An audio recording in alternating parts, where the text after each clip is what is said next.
अध्याय 1 कब्जा 1। ऐसा लगता है कि मैं उस खेल के पात्र में परिवर्तित हो गया हूं जिसका मैं पहले आनंद लेता था। कमरे की संरचना और आकार को देखते हुए ये निस्संदेह अकादमी का एक छात्रावास है। ये कमरा अकेले रहने वाले के लिए काफ़ी विशाल है तथा इसमें मध्ययुगीन शैली का फर्नीचर बिखरा पड़ा है। फर्नीचर मालिक की पसंद को प्रतिबिंबित करता हुआ समान रूप से असाधारण और शानदार है। मैंने अपना सिर नीचे किया और जोर से खुजलाया। कुछ भी नहीं बदलेगा, लेकिन स्थिति बेतुकी थी। कुछ ही पल पहले मैं अपने कंप्यूटर के सामने बैठा इस गेम के नए पैच के डाउनलोड होने का इंतजार कर रहा था। मैं नए स्टोर सिस्टम और उस आश्चर्यजनक अतिरिक्त कहानी का बेसब्री से इंतजार कर रहा था। उद्धरण चिन्ह। मैंने धीरे से अपना सिर उठाया और आसपास का जायजा लिया। जैसी कि उम्मीद थी, यह अकादमी के छात्रावास का एक कमरा था जिसे मैंने पहले भी कई बार देखा था। मेरे सामने लगे पूरे शीशे में एक सुंदर लड़के के हल्के चांदी जैसे बाल और आकर्षक लाल आंखें प्रतिबिंबित हो रही थीं। बेशक मैंने चरित्र को पहचान लिया। एक पारदर्शी खिड़की हल्की सी चमकती हुई मेरी आंखों के सामने प्रकट हुई, जो संकेत दे रही थी कि यह नया मैं था। लेकिन मुझे यही किरदार क्यों बनना पड़ा? अगर मुझे पुनर्जन्म लेना ही था तो क्या मुझे नायक नहीं तो कम से कम मुख्य सहायक किरदार तो बनना ही चाहिए था। काइरेन जेना क्रॉनिकल्स गेम का वह पात्र जिसमें मैं परिवर्तित हो गया था थियोलिन वाल्डेक था। ये व्यक्ति नायक का सहयोगी नहीं था, बल्कि वह एक तीसरे दर्जे का खलनायक था जिसकी उपस्थिति बहुत कम थी। वह एक ऐसा पात्र था जिसे डेवलपर्स ने खेल के प्रारंभिक चरण में हास्यपूर्ण राहत और नैतिक शिक्षा के लिए शामिल किया था। यद्यपि वह नायकों के एक प्रतिष्ठित परिवार से था, फिर भी उसके गुण और स्वभाव सबसे बुरे थे। दूसरे शब्दों में, वह एक कमजोर व्यक्ति था जिसके पास कोई विशेष योग्यता नहीं थी। उसकी विशिष्ट विशेषता ये थी कि वह किसी भी मार्ग से मर सकता था। क्रोधित नायक द्वारा मारा गया, दिखावा करते समय राक्षसों द्वारा मारा गया, उसकी निराश मंगेतर द्वारा मारा गया या विभिन्न अन्य पात्रों द्वारा मारा गया। मुख्य लक्ष्य एलेनिया अकादमी के हीरो विभाग से उत्कृष्ट ग्रेड के साथ स्नातक होना। शेष समय 3 वर्ष 5 माह 23 दिन लेस देन विवरण देखे ग्रेटर दैन। इनाम, लेकिन इस नाकामयाब किरदार के रूप में हीरो डिपार्टमेंट से बेहतरीन ग्रेड के साथ पास होना वाकई बहुत मुश्किल काम था। मुझे नहीं पता था कि इनाम क्या होगा, लेकिन मुश्किलें बहुत ज़्यादा थीं। काइरेन जेना क्रॉनिकल्स में उत्कृष्ट ग्रेड का मतलब शीर्ष 10% में होना था। मैं भाग भी नहीं सका। काइरेन जेना क्रॉनिकल्स में मुख्य खोज में असफल होने पर तुरंत मौत हो जाती थी। बेशक ऐसा नहीं भी हो सकता था, लेकिन कोशिश करना बहुत जोखिम भरा था। अंततः जीवित रहने के लिए मुझे किसी तरह इस अकादमी के हीरो विभाग से उत्कृष्ट ग्रेड के साथ स्नातक होना पड़ा। मैंने एक बार मूल गेम में एक त्यागे गए मार्शल कलाकार चरित्र के साथ दुनिया का पहला अंत हासिल किया था, लेकिन मुझे भी इस कार्य को पूरा करने का कोई विश्वास नहीं था। क्यों? मूल, लिंग, आयु या नस्ल की परवाह किए बिना हीरो विभाग केवल महाद्वीप के सबसे प्रतिभाशाली व्यक्तियों को ही स्वीकार करता है। उनमें से केवल लगभग आधे ही अपना चौथा वर्ष सफलतापूर्वक पूरा कर स्नातक हो पाते हैं। उत्कृष्ट ग्रेड को छोड़कर इस चरित्र के साथ स्नातक होना असंभव लग रहा था। शूरवीर विभाग और जादू विभाग भी प्रतिभाशाली व्यक्तियों से भरे हुए थे, लेकिन नायक विभाग अपनी ही श्रेणी में था। वे 1000 प्रतिभाशाली व्यक्तियों की अपेक्षा एक प्रतिभाशाली व्यक्ति को प्राथमिकता देते थे। यही कारण है कि मूल खेल में एलेनिया अकादमी के नायकों को इसी कारण से अत्यधिक सम्मान दिया जाता था। लगभग 1 घंटा ऐसे ही बीत गया। इससे पहले कि मैं कुछ समझ पाता, मेरा अव्यवस्थित मन शांत हो गया। एक नायक को सबसे कठिन परिस्थितियों में भी तर्कसंगत निर्णय लेने चाहिए। यह एक ऐसा वाक्यांश है जिस पर न केवल शिक्षण सहायक बल्कि प्रोफेसर और प्रिंसिपल भी जोर देते हैं। हालांकि मैं शुरू से ही काफ़ी तार्किक था, मैंने इस विचार को बहुत जल्दी स्वीकार कर लिया। इतनी जल्दी अपने मन को शांत कर पाना, इसका मतलब ज़रूर है कि थियो मुझ पर प्रभाव डाल रहा है। मुझे लगता है कि मेरे जैसा दयनीय व्यक्ति भी अभी भी हीरो विभाग का छात्र है। नाम थियोलिन वाल्डेक। लिंग पुरुष। आयु 16। जाति मानव। संबद्धता एलेनिया अकादमी हीरो विभाग वाल्डेक हाउस। ताकत 7। सहनशक्ति 7। मन 0। दृढ़ता 2। लक्षण नायक का वंशज निष्क्रिय प्रभाव रक्तरेखा क्षमता लेस देन विवरण देखे ग्रेटर दैन। ट्विस्टेड नोबल की गरिमा निष्क्रिय प्रभाव लेस देन विवरण देखे ग्रेटर दैन। जैसे ही मैंने सूचना विंडो की कल्पना की, एक हरे रंग की खिड़की सामने आई जिसे मैंने मूल कार्य में हजारों यदि लाखों बार नहीं तो बार देखा था। हीरो विभाग के एक छात्र के लिए मेरे आंकड़े बहुत दयनीय थे। तीसरे दर्जे के भाड़े के सैनिकों की औसत ताकत और सहनशक्ति 5 है। 7 पर मैं मुश्किल से नाइट विभाग के निचले रैंक में हूँ। मन बिल्कुल 0 है, इसलिए अकादमी में मैं अकेला ऐसा व्यक्ति हूँ जिसके पास 0 है। यहाँ तक कि एक आम सराय मालिक के पास भी 2 या 3 होते हैं। जब तक मेरा पुनर्जन्म नहीं होता, मैं जादू का प्रयोग नहीं कर सकता। दृढ़ता 2 है, स्थानीय जुआरियों से सिर्फ एक ज़्यादा। आम लोगों के लिए औसत 5 है। इस स्तर पर मैं 10 मिनट से ज़्यादा नहीं दौड़ पाऊंगा। मैं इसे जितनी बार भी देखूं, यह अभी भी दयनीय है। मेरे जैसे एक प्रतिष्ठित नायक परिवार के सबसे बड़े बेटे को हीरो विभाग की बात तो दूर, एलेनिया अकादमी में भी दाखिला कैसे मिल गया? नायक का वंशज, ट्विस्टेड नोबल की गरिमा, ये 2 गुण जो मेरे पास हैं तत्काल कोई मदद नहीं करते। नायक का वंशज केवल राक्षसों, राक्षस राजाओं और प्राचीन ड्रैगन जैसे शक्तिशाली शत्रुओं के विरुद्ध ही प्रभावी है, जबकि विकृत कुलीन की गरिमा योग्यता आधारित नायक विभाग में एक बेकार विशेषता है। मैं सचमुच एक निराशाजनक किरदार हूँ, लेकिन मैं भाग नहीं सकता। मैं मरना नहीं चाहता। अंत में जीवित रहने के लिए मेरे पास इस घटिया चरित्र के साथ स्नातक होने के अलावा कोई विकल्प नहीं है। तो मुझे क्या करना चाहिए? यद्यपि इसे क्रियान्वित करना कठिन है, लेकिन इसका उत्तर अविश्वसनीय रूप से सरल है। मजबूत बनो। रायाई ट्रांसलेशंस। नायक, एक ऐसा व्यक्ति जो एक राष्ट्र को हिला सकता है और उसे थामे रख सकता है। वह जो महाद्वीप को विनाश से बचाएगा। यही अंतिम लक्ष्य है, लेकिन अब चीजें काफी बदल गई हैं। राक्षस राजाओं और प्राचीन ड्रैगन जैसे प्राणियों के लुप्त हुए 200 वर्ष से अधिक समय बीत चुका है, जो महाद्वीप को नष्ट करना चाहते थे। आजकल एक नायक को एक उच्च स्तरीय समस्या समाधानकर्ता माना जा सकता है। अगर हम इसकी तुलना आधुनिक समय से करें तो यह एक अत्यंत विशिष्ट पेशा है। अतीत में नायक कठिनाइयों के मार्ग पर चलते थे, लेकिन अब यह एक स्वप्निल नौकरी बन गई है जिसे हर कोई चाहता है। स्वाभाविक रूप से उन्हें अनगिनत ईर्ष्यालु निगाहों का सामना करना पड़ता है। सामाजिक रूप से उनके साथ अच्छा व्यवहार किया जाता है और वे अच्छी आय अर्जित करते हैं। वे सबसे ज्यादा राक्षसों को वश में करने और अवशेषों की खोज जैसे काम करते हैं। बेशक उन्हें काम पर रखने की ऊंची लागत के कारण वे ज्यादातर ऐसे काम करते हैं जो भाड़े के सैनिकों के समूह की क्षमता से परे होते हैं। कुछ नायक राष्ट्रों के बीच के झगड़ों में भी हस्तक्षेप करते हैं। कुछ नायक ऐसे भी होते हैं जो एक छोटे से राजकुमार को राजा बना देते हैं और पर्दे के पीछे से गुप्त रूप से राष्ट्र पर नियंत्रण रखते हैं। और मुझे भी ऐसा ही हीरो बनना है। स्पष्ट मन से मैंने एक योजना बनाई। शेष समय 3 वर्ष 5 महीने और 23 दिन। मेरे पास चाहे जितना भी समय हो, अपनी वर्तमान क्षमताओं के आधार पर उत्कृष्ट ग्रेड के साथ स्नातक होने के लिए यह पर्याप्त नहीं होगा। सौभाग्य से खेल के संचालक द्वारा स्वीकार किए गए एक अनुभवी उपयोगकर्ता के रूप में मुझे उन अनेक घटनाओं के बारे में पता था जो सभी मार्गों में घटित हो सकती थीं। उदाहरण के लिए छिपे हुए टुकड़ों के स्थान या मददगार एनपीसी। मुझे पूरा विश्वास है कि मैं उन उपयोगकर्ताओं को उंगलियों पर गिन सकता हूं जिनके पास मुझसे ज्यादा खेल ज्ञान है। मुख्य लक्ष्य एलेनिया अकादमी के हीरो विभाग से उत्कृष्ट ग्रेड के साथ स्नातक होना। शेष समय 3 वर्ष 5 महीने और 23 दिन लेस देन विवरण देखे ग्रेटर दैन। इनाम, एलेनिया अकादमी से स्नातक होने के लिए कुल 4 साल 8 सेमेस्टर की आवश्यकता होती है। शेष समय को देखते हुए कहानी अभी शुरुआती चरण में है, दूसरे सेमेस्टर की शुरुआत के ठीक 1 हफ्ते बाद। नायक, नीके, जो मार्ग चुनता है उसके आधार पर कहानी और कठिनाई में बहुत अधिक परिवर्तन होता है। नीके, जो मेरी ही उम्र की है, 16 साल की है, हीरो विभाग में सहपाठी है। पहली बात जो मुझे जांचनी है वह यह है कि नीके कौन सा मार्ग चुनेगी। नीके ने आधिकारिक तौर पर दूसरे वर्ष तीसरे सेमेस्टर में अपना मार्ग चुना। हालांकि चूंकि पहला सेमेस्टर बीत चुका है, इसलिए उसने कुछ हद तक अपना मन बना लिया होगा। मुझे आशा है कि यह एक आसान रास्ता होगा। इस तरह मैं अधिक छिपे हुए टुकड़े प्राप्त कर सकता हूं। यहां तक कि छिपे हुए टुकड़ों की मदद से भी ये संदिग्ध है कि क्या मैं एक अत्यंतहीन चरित्र अकादमी से उत्कृष्ट ग्रेड के साथ स्नातक हो सकता हूं। मैं बिना ये जाने कि नीके किस रास्ते पर है, छुपे हुए टुकड़ों को इकट्ठा करने में नहीं जा सकता। जादूगर मार्ग में मुख्य कहानी का अनुसरण करना ही अकादमी से बिना किसी समस्या के स्नातक होने के लिए पर्याप्त है, लेकिन व्यापारी मार्ग में छिपे हुए टुकड़ों की मदद के बिना अकादमी से स्नातक होने से पहले ही मृत्यु हो जाती है। और इस कार्य में नीके के बिना अकादमी अनेक घटनाओं और दुर्घटनाओं का सामना नहीं कर पाएगी और असफल हो जाएगी। नीके बिल्कुल आवश्यक है। हम उस स्थिति में चलो अभी के लिए बाहर जाकर जानकारी इकट्ठा करते हैं। आखिरकार समय तो बीतता ही रहता है। उस पल में मुझे तेज दर्द महसूस हुआ। ये दर्द सिर्फ मेरे टेंसिटी स्टेट की वजह से था, जो सिर्फ लेवल 2 पर है। स्विश, मेरी अनिच्छुक निगाहें बिस्तर की ओर खिंच गईं। मोटा मुलायम तकिया बहुत आकर्षक लग रहा था। मैं तुरंत लेट जाना चाहता था। धत्तेरी की, लेकिन मुझे विरोध करना पड़ा। आखिरकार समय के साथ मेरे आंकड़े स्वाभाविक रूप से बढ़ेंगे। मैं 2 साल की उम्र में दृढ़ता के साथ कुछ भी हासिल नहीं कर पाऊंगा।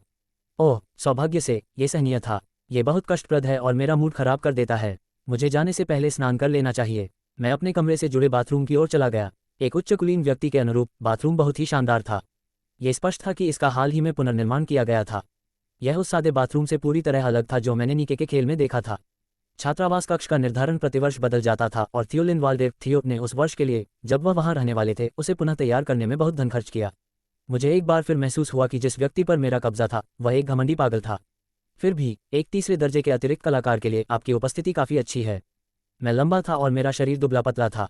मैंने अपनी उपस्थिति की प्रशंसा की, जो प्रतिबिंबित आंतरिक भाग की तुलना में अधिक चमकदार थी, और स्नान करने के बाद बाथरूम से बाहर निकल गई। मैंने खिड़की की ओर देखा। समय बीत चुका था और सूरज डूब रहा था। मैंने अपने बाल भी नहीं सुखाए थे और मैं अपना शरीर बमुश्किल पोंछकर कमरे से बाहर निकलने ही वाली थी कि ओह, मुझे पहले से भी अधिक दर्द महसूस हुआ। ऐसा लगा जैसे मेरे पूरे शरीर में बिजली का झटका लग गया हो। मैं दर्द से चिल्ला उठा। फिर क्यों? तभी मुझे एक और तेज दर्द का एहसास हुआ। तब मुझे इसका कारण समझ में आया। ट्विस्टेड नोबल की गरिमा। ऐसा इस निष्क्रिय प्रभाव विशेषता के कारण था। प्रतिष्ठित योद्धा परिवार के वंशज और एक विस्काउंट की संतान होने के नाते मैंने अपने बाल सुखाए बिना ही बाहर जाने की कोशिश की और जोर से चिल्लाया ताकि अन्य लोग सुन सकें। दोनों ही कार्य एक कुलीन व्यक्ति की गरिमा के बिल्कुल विपरीत थे। हे भगवान, ये वास्तव में कुछ और ही है। मेरे कब्जे से पहले मुझे थियो द्वारा किए गए विभिन्न घृणित कृत्यों की याद आई। उन्होंने सार्वजनिक रूप से आम लोगों में जन्मे अकादमी के छात्रों को अपमानित किया तथा जोर जोर से दावा किया कि वे आम लोगों में जन्मे प्रोफेसरों द्वारा पढ़ाई जाने वाली कक्षाओं में उपस्थित नहीं हो सकते, और भी बहुत कुछ। तो इसीलिए इसे ट्विस्टेड नोबल की गरिमा कहा जाता है। लेकिन मैं क्या करूं? अब तुम में हो। मैं नहीं जानता कि वापस कैसे जाऊं। जब मैं निराश महसूस कर रहा होता हूं तब भी समय बहता रहता है। सबसे पहले मुझे अपने बाल सुखाने हैं। उसके बाद मैं उपयुक्त बाहरी पोशाक पहनने और उससे मेल खाता इत्र छिड़कने के बाद ही बाहर कदम रख सकता था। हेया, भविष्य से एक सूचना, इस उपन्यास का पुनः संपादन किया जा रहा है। आप आगे भी पढ़ सकते हैं। कृपया मेरे नौसिखिए संपादन कौशल का ध्यान रखें या सप्ताह के अंत तक प्रतीक्षा करें। चैप्टी का आनंद लें। अध्याय 2, कब्जा 2, चीख। जैसे ही मैं अपने कमरे से बाहर निकला, एक महिला जिसके लंबे काले बाल थे और जो एक विशाल वर्दी पहने हुए थी, मेरे सामने खड़ी थी। उसकी आंखें बेजान थीं, एक भावनाहीन गुड़िया जैसी। मुझसे नजरें मिलाते ही उसने अपना सिर 90 डिग्री के कोण पर झुका लिया। मैं आपके लिए क्या कर सकता हूँ, युवा स्वामी? उसकी आवाज़ भावशून्य और भावनाहीन थी। उद्धरण चिन्ह। बेशक मैं उसे अच्छी तरह जानता था। उसका नाम एमी वॉटसन था। अधिकांश मार्गों में वह एक नामित पात्र थी जो चुपचाप नायक नीके की रक्षा करती थी। वह इतनी लोकप्रिय थी कि अनगिनत उपयोगकर्ताओं ने उनके रोमांटिक जुड़ाव की कमी पर अफसोस जताया। मूलतः वह थियो की निजी परिचारिका के रूप में काम करती थी तथा अकादमी की कहानी के बाद सक्रिय हो गई। एमी भी थियो की अनगिनत मौतों में शामिल थी। कम से कम 2 स्पष्ट रूप से वर्णित मार्ग थे, संभवतः इससे भी अधिक। एमी वास्तव में विस्काउंट वाल्डेर्क हाउस के नौकर के रूप में प्रच्छन्न एक हत्यारा था। वह एक ऐसी महिला थी जिसे कभी भी उकसाया नहीं जाना चाहिए। ये कहने के बाद, क्या ये काम करेगा? नाम एमी वॉटसन। लिंग महिला। आयु 17। जाति मानव। संबद्धता वाल्डेर्क विस्काउंट हाउस इक्विलिब्रियम। ताकत 7। सहनशक्ति 7। मन 9। दृढ़ता 14। लक्षण हल्की गति, निष्क्रिय प्रभाव, रक्तरेखा क्षमता विवरण देखे ग्रेटर दैन। धैर्य निष्क्रिय प्रभाव विवरण देखे ग्रेटर दैन। मन नियंत्रण निष्क्रिय प्रभाव विवरण देखे ग्रेटर दैन। चुपके निष्क्रिय प्रभाव विवरण देखे ग्रेटर दैन। एक्रोबैट निष्क्रिय प्रभाव विवरण देखे ग्रेटर दैन। ओ सौभाग्यवश ये काम कर गया। फिर भी ये तथ्य की क्षमता और चरित्र के मामले में वर्तमान सबसे खराब युवा मास्टर के एक निजी सहायक के पास ऐसे आंकड़े थे, प्रभावशाली था। नामित पात्र सचमुच बाकी पात्रों से बेहतर थे। दृढ़ता 14। उसकी दृढ़ता अब भी ऊंची थी। नायिका की शुरुआती दृढ़ता 11 थी, तो जाहिर है कि यह उसकी स्वाभाविक प्रतिभा थी। 10 के बाद आंकड़े बढ़ाने की कठिनाई काफी बढ़ गई। कहानी के मध्य में भी 14 का आंकड़ा काफी दुर्लभ था। वह निश्चित रूप से एक नामित चरित्र बनने के योग्य थी, या शायद थियो सिर्फ एक मूर्ख था। उद्धरण चिन्ह। मानो किसी प्रतिक्रिया की अपेक्षा कर रही हो, एमी की भूरी आंखें मुझे घूर रही थीं। नहीं, कोई महत्वपूर्ण बात नहीं। मैं अधिक गर्मजोशी से बोलना चाहता था, लेकिन अपनी विशेषता के कारण मैं यही सबसे अच्छा कर सकता था। मैंने आपके कमरे से बहुत तेज आवाज़ सुनी। आपको इसके बारे में चिंता करने की ज़रूरत नहीं है। मैं सीमा से आगे बढ़ने के लिए क्षमा चाहता हूँ। क्या आप बाहर जा रहे हैं? हाँ, मैं समझता हूँ। मुझे सचमुच खेद है, लेकिन क्या आप एक क्षण रुक सकते हैं? मैं तुरंत आपके साथ चलने की तैयारी करता हूँ। इसके साथ ही एमी ने अपने कमरे में प्रवेश करने का प्रयास किया। मैंने सहजता से अंदर झांका। उसका कमरा मेरे कमरे के आकार का लगभग 5वां हिस्सा था। ये बिल्कुल नीरस था और इसमें किसी भी प्रकार का स्त्रीत्व स्पर्श नहीं था। उसका कमरा मेरी सेवा के लिए छाते और पाठ्य पुस्तकों जैसी चीज़ों से भरा हुआ था। यह एमी के रहने के कमरे से अधिक थियो के लिए भंडारण कक्ष जैसा था। तुम्हें तैयारी करने की ज़रूरत नहीं है। फिर भी क्या बेहतर नहीं होगा कि आप छाता ले आएं, युवा स्वामी? सूरज भले ही डूब गया हो, लेकिन आपकी गोरी और नाजुक त्वचा को अभी भी नुकसान पहुंच सकता है। एमी ने विनम्रतापूर्वक अपने हाथ आगे जोड़े और सिर झुका लिया। गोरी और नाजुक त्वचा, उफ, थियो निश्चित रूप से सुंदर है, लेकिन वह फिर भी एक पुरुष है। और छतरी, मुझे वो नहीं चाहिए। मुझे अकेले जाना है। मैं नीके की खोज करते समय एमी को अपने साथ नहीं ले जा सकता। मैंने एमी की आंखों में देखा और कहा, तुम्हें तैयारी करने की ज़रूरत नहीं है। मुझे दोबारा ऐसा कहने पर मजबूर मत करो। समझ गया, युवा स्वामी। मैं अपनी सीमा लांघने के लिए क्षमा चाहता हूँ। मुझे आशा है कि आप अपनी उदारता से मुझे क्षमा कर देंगे। मैं तुरंत आपकी सहायता करूंगा। एमी मेरे सामने खड़ी थी। चूंकि तुमने आज रविवार को छुट्टी लेने को कहा था, इसलिए मैंने तुम्हारी सारी योजनाएं रद्द कर दी हैं। तुम कहाँ जाने वाली हो? आराम। सचमुच माफ करना, युवा स्वामी। क्या आप कृपया इसे दोहरा सकते हैं? आराम करो, मुझे तुम्हारी सहायता की आवश्यकता नहीं है। एमी के पहले भावशून्य चेहरे पर एक हल्की सी दरार उभर आई। क्या मैंने किसी तरह आपको नाराज किया, युवा स्वामी? मुझे सचमुच माफ करना। एक सेवक के रूप में अपनी मूर्खता के कारण मैं आपकी बात समझने में असफल रहा हूँ। पर्याप्त। एमी की आंखें डगमगा गईं। मैंने आगे कहा, ऐसा इसलिए है क्योंकि मुझे अकेले जाना है। मैं एक बार फिर कहूँगा, आराम करो। एमी एक क्षण के लिए हिचकिचाई और फिर अपना सिर झुका लिया। मैं समझ गया, युवा स्वामी। आपको अपनी बात दोहराने के लिए कहने की अपनी मूर्खता के लिए मैं क्षमा चाहता हूँ। आपके लौटने तक मैं छात्रावास के प्रवेश द्वार पर आपका इंतजार करूंगा। एमी ने अपने होंठ कसकर बंद कर लिए, मानो अपमान सह रही हो। आह, ये सचमुच थकाव है। मैंने कुछ हद तक इसकी उम्मीद की थी, लेकिन यह मेरी सोच से भी बदतर है। मैं कितना बिगड़ा हुआ व्यवहार कर रहा हूँ कि वह इस तरह का व्यवहार कर रही है। मैंने एमी का कंधा थपथपाया। नहीं, और उसे पकड़ लिया। आराम करो, अपने कमरे में। उद्धरण चिन्ह। इंतजार करने की कोई जरूरत नहीं है। उद्धरण चिन्ह। मुझे जवाब दें। एमी की आंखें कांप उठीं। आखिरकार उसके कसकर बंद चेहरी जैसे होंठ खुल गए। मैं समझ गया। जब तक आप वापस नहीं आ जाते, मैं अपनी उन गलतियों पर विचार करूंगा जिनसे आप नाराज हैं। मैं इसे आखिरी बार कहूंगा। मैंने एमी की आंखों के स्तर पर अपने घुटने मोड़े, लेकिन उसने मेरी नज़रों से बचने की कोशिश की। इस भावनात्मक अंतर को भरना आसान नहीं होगा। आराम करो, किसी भी चीज़ के बारे में मत सोचो। मैं समझता हूँ। रायाई ट्रांसलेशंस। ये पुष्टि करने के बाद कि एमी अपने कमरे में प्रवेश कर चुकी है, मैं छात्रावास भवन से बाहर निकल गया। शाम हो गई है, लेकिन नीके बहुत मेहनती है। शायद वह ट्रेनिंग ग्राउंड पर होगा। जिस छात्रावास भवन में मैं रहता हूँ और प्रशिक्षण मैदान एक दूसरे से काफ़ी दूर हैं। पैदल चलना बहुत दूर है। रविवार को अकादमी की कोई गाड़ी भी नहीं चलती, लेकिन मुझे जल्द से जल्द नीके के मार्ग की जांच करनी होगी। मेरे पास कोई विकल्प नहीं है। मैं भाग जाऊंगा। मुझे आशा है कि विशेषता सक्रियण न्यूनतम होगा। हौंकते हुए आखिरकार मुझे प्रशिक्षण मैदान का प्रवेश द्वार दिखाई दिया। मेरा पूरा शरीर पसीने से भीग गया था। हाँ, मेरे शरीर में अभी भी एक दर्द दौड़ रहा था। मैंने पसीना पोंछने के लिए रुमाल निकाला और सांस ली। मैंने अपनी कलाई घड़ी पर समय देखा। मेरे जाने के बाद 2 घंटे बीत चुके थे। मूल योजना 1 घंटे के भीतर पहुंचने की थी, लेकिन मेरे शरीर की विशेषता ही समस्या थी। सड़कों पर बिना सम्मान के दौड़ने से स्वाभाविक रूप से मेरी यह विशेषता जागृत हो गई। मुझे धीरज रखना पड़ा और भागते रहना पड़ा, क्योंकि अगर मैं ज़्यादा देर कर देता तो नीके मुझे छोड़कर जा सकती थी। परिणामस्वरूप मुझे और भी अधिक पीड़ा हुई। यह असहनीय था, इसलिए मैं कभी दौड़ता तो कभी चलता रहा। यदि यह विशेषता न होती तो मैं बहुत पहले ही वहां पहुंच गया होता। धिक्कार है। इसके बारे में सोचकर मेरी चिढ़ और बढ़ जाती है। पसीना पोंछने और अपनी सांसों को शांत करने के बाद मैंने प्रशिक्षण मैदान के दरवाजे का हैंडल पकड़ लिया। क्रीक। मैंने बड़ा दरवाजा खोला और लॉबी में प्रवेश किया, जहां कई रास्ते दिखाई देने लगे। अंश बहुत लंबे थे। मैं अपनी नंगी आंखों से नहीं देख पा रहा था कि आखिर में क्या था। यह एक ऐसा दृश्य था जिसे मैंने खेल में अनगिनत बार देखा था। जादू, तीरंदाजी, भाला विद्या, मार्शल आर्ट, फेंकना, मंत्रमुग्ध करना। एलेनिया अकादमी में कई प्रतिभाशाली व्यक्ति थे। इस प्रकार प्रशिक्षण मैदान विशिष्ट थे। वे विभिन्न प्रकार के थे। इन असंख्य प्रशिक्षण मैदानों में नीके कहाँ हो सकती है। मैं सबसे पहले जादू प्रशिक्षण मैदान की ओर गया, इस उम्मीद में कि मैं जादूगर मार्ग से और अधिक छिपे हुए टुकड़े एकत्र कर सकूं। ऐसे ही 1 घंटा बीत गया। हा। लगातार लंबे गलियारों में दौड़ने और चलने से मेरी सांस फूलने लगी। खेल में इसे संक्षेप में प्रशिक्षित कहा जाता, लेकिन वास्तविकता में मेरे पास दौड़ने के अलावा कोई विकल्प नहीं था। लेकिन मैं अभी भी उसे नहीं ढूंढ पाया था। नीके, तुम कहाँ हो? केवल एक ही स्थान बचा था, शारीरिक प्रशिक्षण मैदान। वह पहले ही वापस तो नहीं जा सकता था, है ना? मैंने प्रार्थना की कि ऐसा ना हो। मैंने शारीरिक प्रशिक्षण मैदान का दरवाजा खोला। ही एक सौभाग्यवश वह वहाँ था, लेकिन वहाँ 2 लोग थे। नीके के अलावा कोई और भी था। बेशक मैं इस व्यक्ति को बहुत अच्छी तरह से जानता था। छोटे लाल बाल, रेशमी त्वचा जो सफ़ेद और पीले रंग का मिश्रण लगती थी, तथा दुबली पतली लेकिन सुडौल आकृति वाली वह एक कुलीन युवती थी। वह पीएल थी, जो हीरो विभाग में नीके और मेरी सहपाठी छात्रा थी। अधिकांश मार्गों में पेल ने नीके के प्रतिद्वंद्वी के रूप में शुरुआत की और एक नामित चरित्र के रूप में एक महत्वपूर्ण सहयोगी बन गया।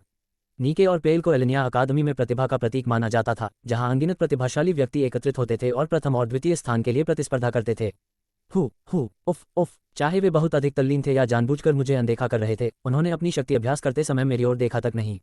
हम देखते हैं। नाम नीके, लिंग पुरुष, आयु 16, जाति मानव, संबद्धता एलेनिया अकादमी हीरो विभाग, शक्ति 12, सहन शक्ति 12, मन 12, दृढ़ता 12, लक्षण नायक का वंशज, निष्क्रिय प्रभाव, रक्तरेखा क्षमता लेस देन विवरण देखे ग्रेटर दैन, हथियार मास्टर, निष्क्रिय प्रभाव लेस देन विवरण देखे ग्रेटर दैन, मनशासक, निष्क्रिय प्रभाव लेस देन विवरण देखे ग्रेटर दैन।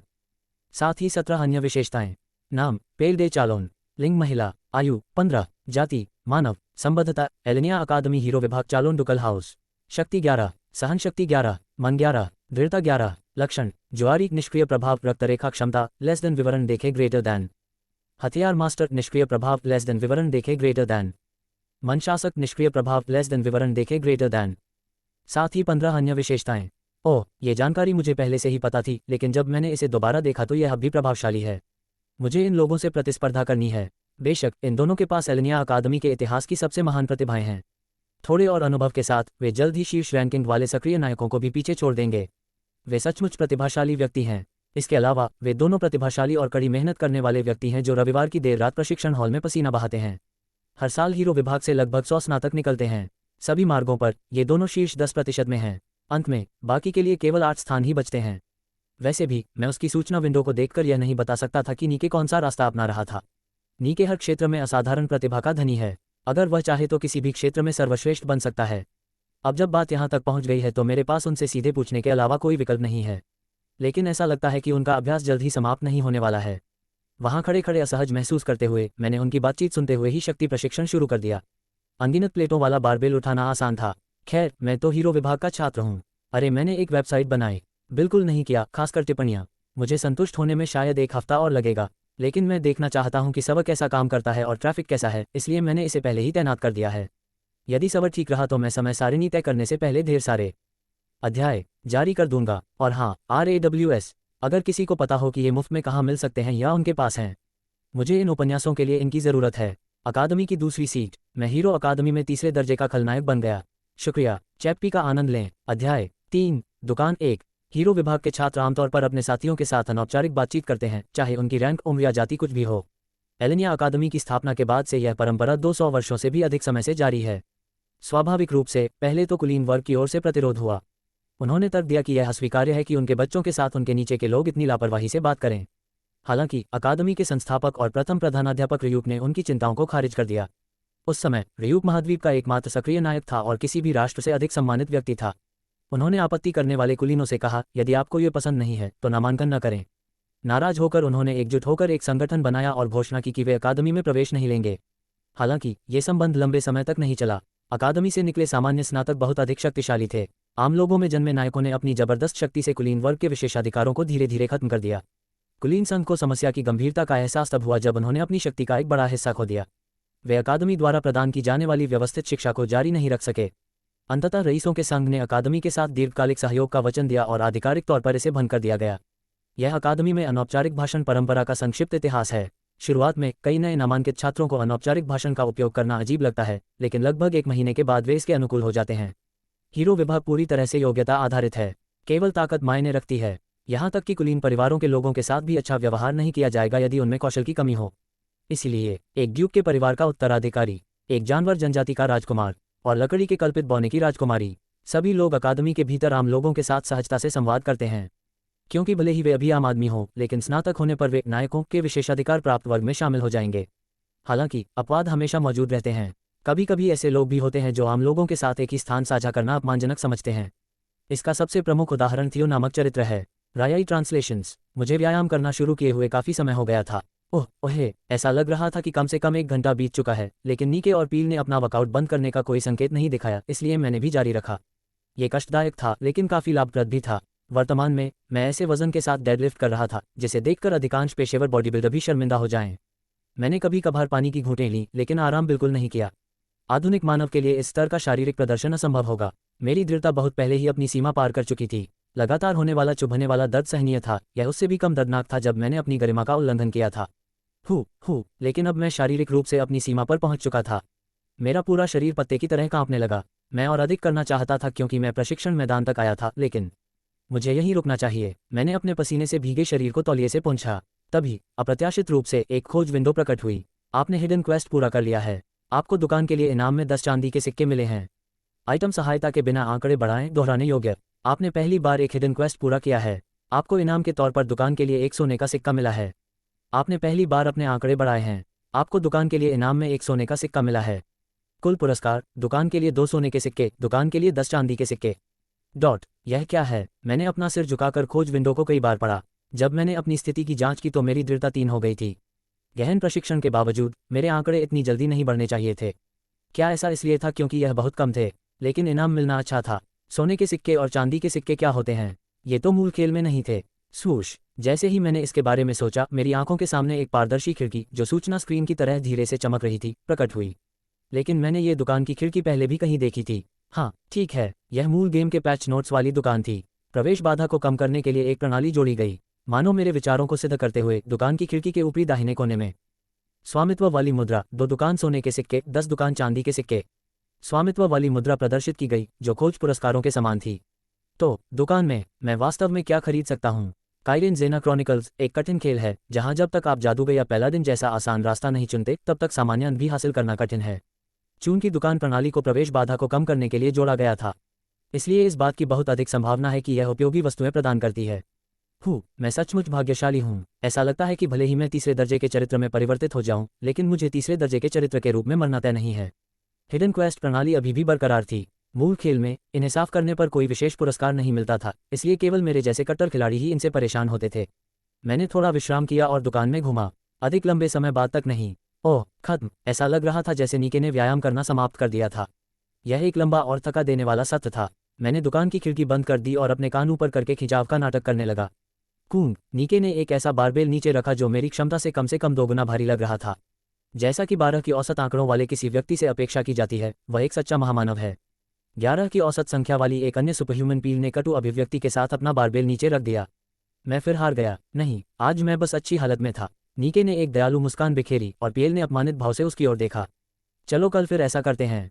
बिल्कुल पेल, आपका हमेशा स्वागत है। दोनों बातें करने लगे। नीके ने मुस्कुराते हुए बोलना जारी रखा। हालांकि पेल ने अनिच्छा से जवाब दिया। ये खेल जैसा ही पैटर्न था। कहानी के आरंभिक चरण में नीके इतना शुद्ध और दयालु था कि वह मूर्ख प्रतीत होता था। सच कहूं तो वह एक आसान लक्ष्य था, किसी ऐसे व्यक्ति को बचाने के बाद जो स्पष्ट रूप से मैं खलनायक हूं जैसा भाव प्रकट करता था। पीठ में छुरा घोंपना एक दैनिक घटना थी। नीके को इस तरह देखकर खिलाड़ी घुटन भरे एहसास और कहानी की दोहरावपूर्ण प्रकृति के बारे में शिकायत करेंगे। बेशक मैं उनमें से एक था। 100 से अधिक विभिन्न अंत देखने के बाद भी मुझे अब भी वही महसूस हुआ। खैर, उन्होंने काफ़ी बातचीत की। ऐसा लग रहा था कि उनकी बातचीत जल्द ही खत्म नहीं होगी। ट्विस्टेड नोबल की गरिमा, इस अभिशप्त विशेषता के कारण मैं खिंचाव का नाटक करना बंद नहीं कर सका। वे जो भी चर्चा कर रहे थे उसमें मुझे उदासीनता का रवैया बनाए रखना पड़ा। क्या मेरी भावनाएं किसी तरह उन तक पहुंच गईं? जल्द ही नीके ने मेरा उल्लेख किया। वैसे पेल, थियो के बारे में क्या वह हमेशा कसरत करता है? मैं उसे प्रशिक्षण हॉल में पहली बार देख रहा हूँ। ऐसा कोई रास्ता नहीं है। उसके पास शेखी बघारने के लिए केवल अपने परिवार का नाम है। वह एक निकम्मा आदमी है जिसके पास न तो कोई हुनर है और न ही वह कोई प्रयास करता है।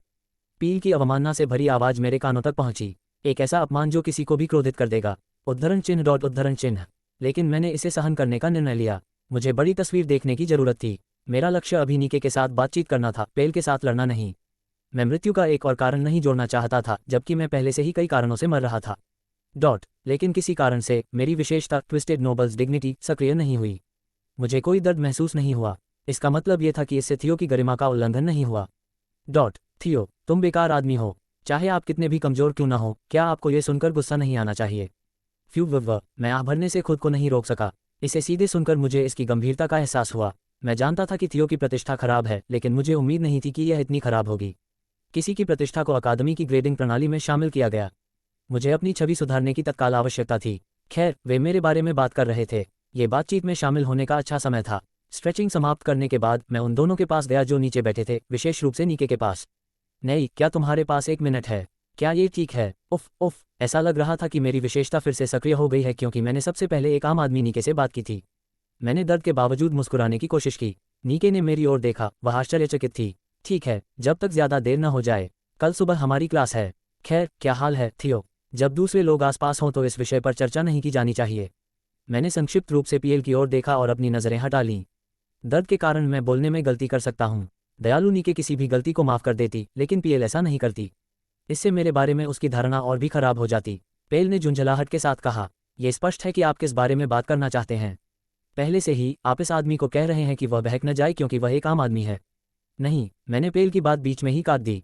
नहीं, यह आपके प्रशिक्षण के तरीकों के बारे में है। मैंने सोचा कि यदि मैं नीके की प्रशिक्षण पद्धतियों को सुनूंगा तो मैं ये पता लगा सकूंगा कि वह किस मार्ग पर चल रहा है। हालांकि ये बात नीके को पूरी तरह से अप्रत्याशित लगी और वह बोलने में झिझक रही थी। पीएल के चेहरे पर यह भाव था कि यह आदमी क्या बात कर रहा है। थोड़ी देर की खामोशी के बाद नीके को अपने शब्द मिल गए। मेरी प्रशिक्षण पद्धतियाँ, इससे आपका क्या मतलब है? ओह, यह ऐसी बात नहीं है जिस पर दूसरों के आसपास होने पर चर्चा की जाए। ये थोड़ा शर्मनाक है, लेकिन मैं आपकी प्रशिक्षण पद्धति के बारे में जानने को उत्सुक हूँ। थियो, मैं तुम्हें बता सकता हूँ, लेकिन क्या हो रहा है? अभी 2 दिन पहले ही तुमने कहा था कि एक आम आदमी से बात करना भी घिनौना है। नीके सचमुच मेरे साथ जो हो रहा था उसके बारे में उत्सुक थी। पेल ने बगल से सिर हिलाया। उसने जाने का कोई इरादा नहीं दिखाया और बस स्पष्ट भाव से मेरी ओर देखती रही। दर्द सहते हुए मैंने अपना सिर थोड़ा सा नीके की ओर झुका दिया। मुझे यह एहसास हो गया है, किसी की पृष्ठभूमि का ताकत से कोई लेना देना नहीं है। आप तो ताकतवर हैं। क्या आप मुझे अपनी प्रशिक्षण पद्धति के बारे में बता सकते हैं? मैंने एस को पुनः संपादित किया है। कुछ खास नहीं, यहाँ वहाँ कुछ अतिरिक्त जानकारी है। मुझे लगता है कि नाम में केवल एक अक्षर का बदलाव है। मैंने इस उपन्यास के लिए हर हफ्ते 4 अध्याय लिखने का फैसला किया है। ये 2 अध्याय पिछले हफ्ते के लिए गिने जाएंगे। वेबसाइट ठीक चल रही है, बस कमेंट सेक्शन पर काम शुरू करने से पहले विज्ञापनों और पेज व्यूज़ का पता लगाने की कोशिश कर रहा हूँ। उम्मीद है कि कल तक सब कुछ पूरा हो जाएगा। चैप्टी का आनंद लें। अध्याय 4 दुकान 2। नीके के साथ अपनी बातचीत समाप्त करने के बाद मैं अपने थके हुए शरीर को घसीटते हुए छात्रावास की इमारत में गया। एलेनिया अकादमी के छात्रावास कई स्थानों में विभाजित हैं। स्वाभाविक रूप से पुरुषों और महिलाओं के लिए अलग अलग भवन हैं। स्टाफ सदस्यों पर कोई प्रतिबंध नहीं है और वे ग्रेड के आधार पर भी अलग अलग हैं। थियो को ऊंचे स्थान पसंद हैं। इस प्रकार मेरा कमरा सबसे ऊपरी मंजिल यानी 20वीं मंजिल पर स्थित है। हालांकि इस छात्रावास में लिफ्ट नहीं है, इसलिए मुझे अपना भारी शरीर उठाकर 20वीं मंजिल तक चलना पड़ा। मैं झुककर सीढ़ियां चढ़ना चाहता था, लेकिन मैंने अपनी पीठ सीधी की और गरिमा के साथ चला। बल्कि मुझे उस तरह चलने के लिए मजबूर किया गया। अंततः 20वीं मंजिल पर पहुंचकर उद्धरण चिन्ह एक लड़की मेरे दरवाजे के पास खड़ी थी। वह लंबे काले बालों वाली एक दुबली पतली महिला थी। यह एमी थी। क्या उसने मेरे कदमों की आहट सुनी और बाहर आए, या फिर वह वहां खड़ी होकर मेरा इंतजार कर रही थी? मैं जिज्ञासु था। Clip clop clip clop. Amy, जिसकी नज़रें मुझसे मिली, मेरे पास आए और अपना सिर 90 डिग्री झुका लिया। आप आ गए, युवा स्वामी। उसकी आवाज़ अभी भी भावहीन थी। हाँ, मुझे बेचैनी महसूस हुई। मैंने उसे स्पष्ट रूप से आराम करने के लिए कहा था। मैं जानना चाहता था कि वह कितनी देर से इंतजार कर रही थी, लेकिन मैंने पूछने का निर्णय नहीं लिया। पिछले कुछ वर्षों की पुरानी आदतें आसानी से नहीं बदलेंगी। एमी ने अपना सिर शालीनता से उठाया और अपने होंठ चाटे। युवा गुरु, देर हो रही है। बेहतर होगा कि आप कल की कक्षा के लिए जल्दी सो जाएं। मैं समझता हूँ। बेशक, मेरा तुरंत सोने का कोई इरादा नहीं था। मुझे दुकान में और अधिक देखने की जरूरत थी। एमी के पास से गुजरने के बाद जैसे ही मैं अपने कमरे में प्रवेश करने वाला था, तो फिर, शुभ रात्रि युवा स्वामी। मैं सुबह आपसे मिलूंगा। मीठे सपने देखो। एमी ने फिर अपना सिर झुका लिया। ठीक है, तुम भी मीठे सपने देखो एमी। एमी एक क्षण के लिए हिचकिचाई और फिर अपना सिर 90 डिग्री तक झुकाकर बुदबुदाई। हाँ, जैसे ही मैं कमरे में दाखिल हुआ, मैंने अपने पसीने से भीगे कपड़े उतार दिए। यह अविश्वसनीय रूप से असहज महसूस हुआ। मुझे कुछ समय से झुंझुनी जैसा दर्द महसूस हो रहा है। मुझे पहले स्नान कर लेना चाहिए। मैंने बाथरूम का दरवाज़ा पकड़ लिया। शानदार बाथरूम ने हमेशा की तरह मेरा स्वागत किया। पानी की गर्म धार ने मेरे लंबे चांदी जैसे बालों को भिगो दिया। मैं थका हुआ लग रहा है, लेकिन यह अच्छा है। काइरेन ज़ेना क्रॉनिकल्स की दुनिया मध्ययुगीन और आधुनिक का मिश्रण है। नलसाजी सुविधाएं आधुनिक हैं। ये वर्तमान से बहुत अलग नहीं है। मुझे इसके लिए आभारी होना चाहिए। ऐसा लगता है कि नीके स्पीयरमास्टर मार्ग पर है। मैं इसकी 100% गारंटी नहीं दे सकता, लेकिन उनसे बात करने के बाद इसकी 90% संभावना है। जादूगर या पैलाडिन मार्ग के विपरीत, जहां छिपे हुए टुकड़े व्यावहारिक रूप से अनावश्यक होते हैं, स्पीयरमास्टर मार्ग के लिए न्यूनतम मात्रा में टुकड़ों की आवश्यकता होती है। ऐसा मार्ग होना जिसमें व्यापारी या मार्शल कलाकार की तरह अनगिनत छिपे हुए टुकड़ों को साफ करने की आवश्यकता न हो, राहत की बात है। एक जादूगर जैसा शक्तिशाली वर्ग केवल मुख्य खोजों का पालन करके खेल को साफ कर सकता है। इसके विपरीत, एक मार्शल कलाकार, जो एक कमजोर वर्ग है, को खेल को मुश्किल से पार करने के लिए सभी उपअभियानों और छिपे हुए टुकड़ों को इकट्ठा करना होगा। एक मार्शल कलाकार के रूप में अंत को देखने के लिए मेरे जैसे अनुभवी की आवश्यकता होती है। वैसे भी 90% संभावना है कि नीके एक स्पीयर मास्टर है। दूसरे शब्दों में, 10% संभावना है कि वह कोई दूसरा रास्ता चुनेगा। मुझे 6 महीने में मार्ग के बारे में 100% निश्चितता हो जाएगी, लेकिन तब तक का समय बहुत कीमती है। मैं छिपे हुए टुकड़े प्राप्त करने के सभी तरीकों को जानता हूँ, लेकिन उन्हें जानने का मतलब यह नहीं है कि वे सीधे मेरे हाथों में आ जाएंगे। कुछ छुपे हुए टुकड़ों को अपने छिपे हुए स्थान तक पहुंचने में ही 1 सप्ताह से अधिक समय लग जाता है। इसलिए अब से मुझे सावधानीपूर्वक योजना बनानी होगी और छिपे हुए टुकड़ों को इकट्ठा करना होगा। मैं उनसे शुरुआत करूंगा जो अकादमी के पास से प्राप्त किए जा सकते हैं। मैं 90% संभावना और अपने अंतर्ज्ञान पर भरोसा करूंगा। ईमानदारी से कहूं तो यह कोई निराशाजनक स्थिति नहीं है। यदि जुए में 90% संभावना हो तो व्यक्ति को अपना घर दांव पर लगा देना चाहिए। विभिन्न विचारों के साथ मैंने स्नान समाप्त किया और अपने शरीर को सुखाया। मैंने उपलब्ध कराए गए सफ़ेद वस्त्र पहन लिए। इसकी खुशबू ताज़ा और मुलायम थी, मानो इसे रोज़ धोया गया हो। मेरा प्रतिबिंब मेरे सामने लगे पूर्ण लंबाई वाले दर्पण में दिखाई दिया। ढीले वस्त्र में भी मेरी शान झलकती है। मैं खुद को कहानी का सबसे सुंदर पात्र कहना गलत नहीं होगा। सच में, काश मेरे चश्मे मेरे चेहरे के आधे भी अच्छे होते। मैं बिस्तर पर बैठकर उस अपरिवर्तनीय कड़वी सच्चाई पर विचार कर रहा था। फिर मैंने दुकान की खिड़की खोली। हालांकि मैंने इसे पहले प्रशिक्षण क्षेत्र में देखा था, लेकिन दुकान का इंटरफेस काफ़ी सहज था। मुझे हल्कापन महसूस हुआ। हालांकि बिक्री के लिए रखी गई वस्तुएं हल्की नहीं थीं। चलो देखते हैं। विशेषताएं खरीदना निश्चित रूप से सही विकल्प है। दुकान में 1 घंटे से अधिक समय बिताने के बाद मेरा यही निष्कर्ष था। दुकान में ऐसी कोई चीज़ नहीं थी जो न हो। जब तक आपके पास दुकान की मुद्रा, सोने, चांदी और तांबे के सिक्के हो, आप लगभग कुछ भी खरीद सकते थे। औषधियाँ और भोजन तो केवल मूलभूत चीज़ें थीं। ओग्रे पावर गॉन्टलेट्स और ड्रैगन बोन कवच जैसी उच्च स्तरीय कलाकृतियाँ भी उपलब्ध थीं। यहाँ तक कि आंकड़े और विशेषताएं भी खरीदी जा सकती हैं। उन्होंने हथियार मास्टर, मन रूलर और एजेंट जैसे अनोखे गुण भी बेचे। केवल अद्वितीय वस्तुएं और रक्त संबंधी क्षमताएं ही गायब थीं। खेल के भीतर अद्वितीय वस्तुएं एक एक प्रकार की वस्तुएं थीं। विभिन्न गुटों से संबंधित पवित्र तलवारें और प्याले जैसी वस्तुएं इस श्रेणी में आती थीं। रक्तवंशीय क्षमताएं कुछ विशेष वंशों के लिए विशिष्ट विशेषताएं थीं, जैसे कि नायक का वंशज। इस समय कलाकृतियां मेरे लिए उपयोगी नहीं हैं। मैं केवल प्रथम वर्ष का छात्र हूँ। तीसरे वर्ष में प्रवेश लेने से पहले मैं अकादमी में बाहरी कलाकृतियां नहीं ला सकता। मैं केवल स्कूल द्वारा उपलब्ध कराई गई साधारण कलाकृतियों का ही उपयोग कर सकता हूँ। इस समय आंकड़ों पर पैसा खर्च करना भी बेकार है। मेरे पास इस समय 2 सोने के सिक्के और 10 चांदी के सिक्के हैं। इस बिंदु पर एक एकल स्टेट बढ़ाने के लिए 1 सोने के सिक्के की लागत आएगी। ये स्पष्ट है कि 2 आंकड़े बढ़ाने से मेरे जैसे व्यक्ति के लिए कोई खास फर्क नहीं पड़ेगा, जिसमें कोई भी अच्छा गुण नहीं है। आंकड़ों पर सीमित मुद्रा खर्च करना अकुशल है। तो मुझे विशेषताएं खरीदनी चाहिए, लेकिन यह एक बड़ी समस्या है। अच्छे गुण महंगे होते हैं। हथियार मास्टर की कीमत 100 स्वर्ण सिक्के हैं। एजेंट का मूल्य 1000 स्वर्ण सिक्के है। प्रारंभिक विशेष पुरस्कार के साथ भी मैंने मुश्किल से 2 सोने के सिक्के और 10 चांदी के सिक्के कमाए हैं। अब से ये निश्चित है कि मैं उतना नहीं कमा पाऊंगा जितना आज कमाता था। मेरा लक्ष्य हीरो विभाग से उत्कृष्ट ग्रेड के साथ स्नातक होना है। किसी भी आशा के लिए कम से कम एक अद्वितीय गुण जैसे हथियार मास्टर का होना आवश्यक है। लेकिन मैं 100 सिक्के कब इकट्ठा करूंगा? अगर मैं पूरी तरह से सोने के सिक्के बनाने पर ध्यान केंद्रित करूं तो भी इसमें कम से कम 1 वर्ष का समय लगेगा। अन्य विभागों के विपरीत हीरो विभाग में छुट्टी लेना संभव नहीं है। गल्प गल्प, निराश होकर मैंने थोड़ा ठंडा पानी पी लिया। अंततः अद्वितीय विशेषताएं केवल एक सपना बनकर रह गईं। मेरे पास कमतर गुण चुनने के अलावा कोई विकल्प नहीं था। हम सस्ते उत्पादों को ब्राउज करते समय और उनके विवरण पढ़ते समय एक विशेष उत्पाद ने मेरी नज़र को आकर्षित किया।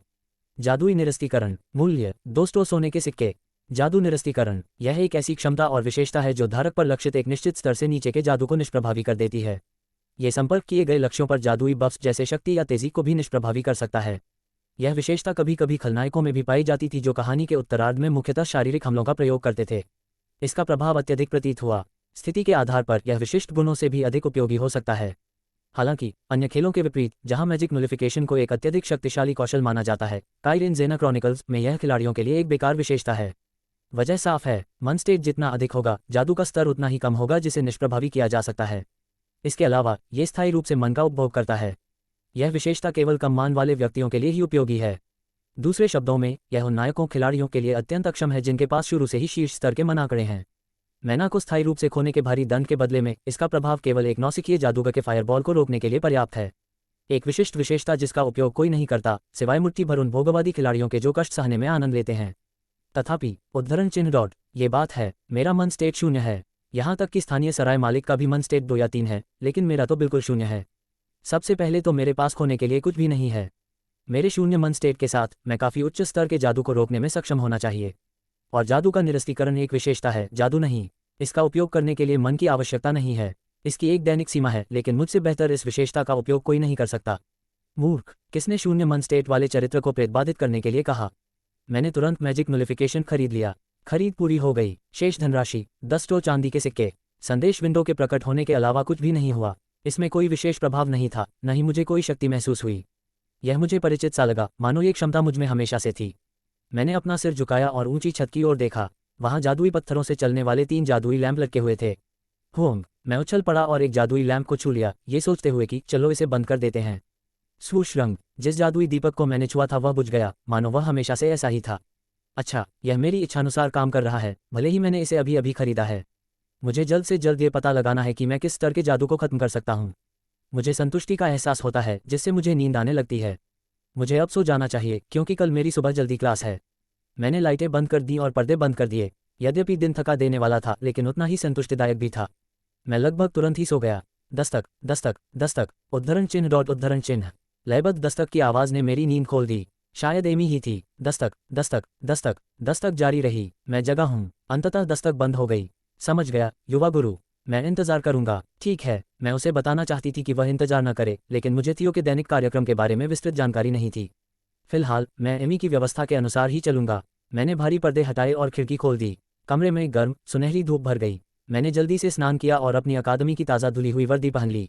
वस्त्र की तरह इसमें भी एक कोमल सुगंधित सुगंध थी। अब जब मैं तैयार हूँ, मैंने कमरे में चारों ओर देखा। दीवारों पर पुराने जमाने की पेंटिंग्स लगी हुई थी। कीमती धातुओं से बना एक मूड लैंप मन चमक रहा था और एक बड़े बिस्तर के पास एक आलीशान कुर्सी रखी हुई थी। हालांकि मुझे वह पाठ्यपुस्तक नहीं मिल सकी जिसकी मुझे तलाश थी। जैसा कि मुझे संदेह था, कल एमी के कमरे में जो पाठ्यपुस्तक मैंने देखी थी वह मेरी ही थी। मैंने जीभ चटकाए और पूरे शीशे में देखा। सहज भाव से मैंने अपने कपड़े ठीक किए। इसके साथ ही वह विशेषता मुझे परेशान नहीं करनी चाहिए। हालांकि जैसे ही मैं दरवाजे का हैंडल पकड़ने वाला था, ओह ओह, मुझे फिर से तेज दर्द हुआ। युवा मास्टर, क्या कुछ गड़बड़ है? दरवाजे के पीछे से एमी की आवाज़ आई। उसी समय मेरा सिर अनायास ही घूम गया। वहाँ एक ड्रेसिंग टेबल थी। उस पर तरह तरह की रंग बिरंगी इत्र की शीशियाँ रखी थीं। उनमें से कम 10 तो होंगे ही। उद्धरण चिन्ह डॉट, कुछ नहीं है, बस 1 मिनट रुको। धत्तेरी की, मैं अभी भी इसकी आदत नहीं डाल पाया हूँ। चैप्टी का आनंद लें। अध्याय 5, हीरो विभाग 1। मैंने आह भरी। अपनी वर्दी पहनने और मौसम के अनुकूल खुशबू लगाने के बाद ही मैं कमरे से बाहर निकल सका। एमी, जो दरवाजे के पास इंतजार कर रही थी, ने मेरा स्वागत किया और मुझे एक ब्रीफकेस दिया। वह काफ़ी भारी था। मैंने अंदर झांका तो उसमें पाठ्यपुस्तकें, कॉपियाँ और लिखने का सामान था। एमी ने अपना सिर 90 डिग्री झुका लिया। शुभ दिन, युवा स्वामी। क्या आज आपकी कोई विशेष योजना है? जाहिर है मैंने ऐसा नहीं किया। अगर ऐसा होता भी तो मैं उन सबको रद्द कर देता। नहीं, मैं नहीं खाऊंगा। हालांकि मैं देर से वापस आऊंगा, इसलिए खाना पहले ही खा लो। अपने कमरे में रहने से बाहर रहना बेहतर था।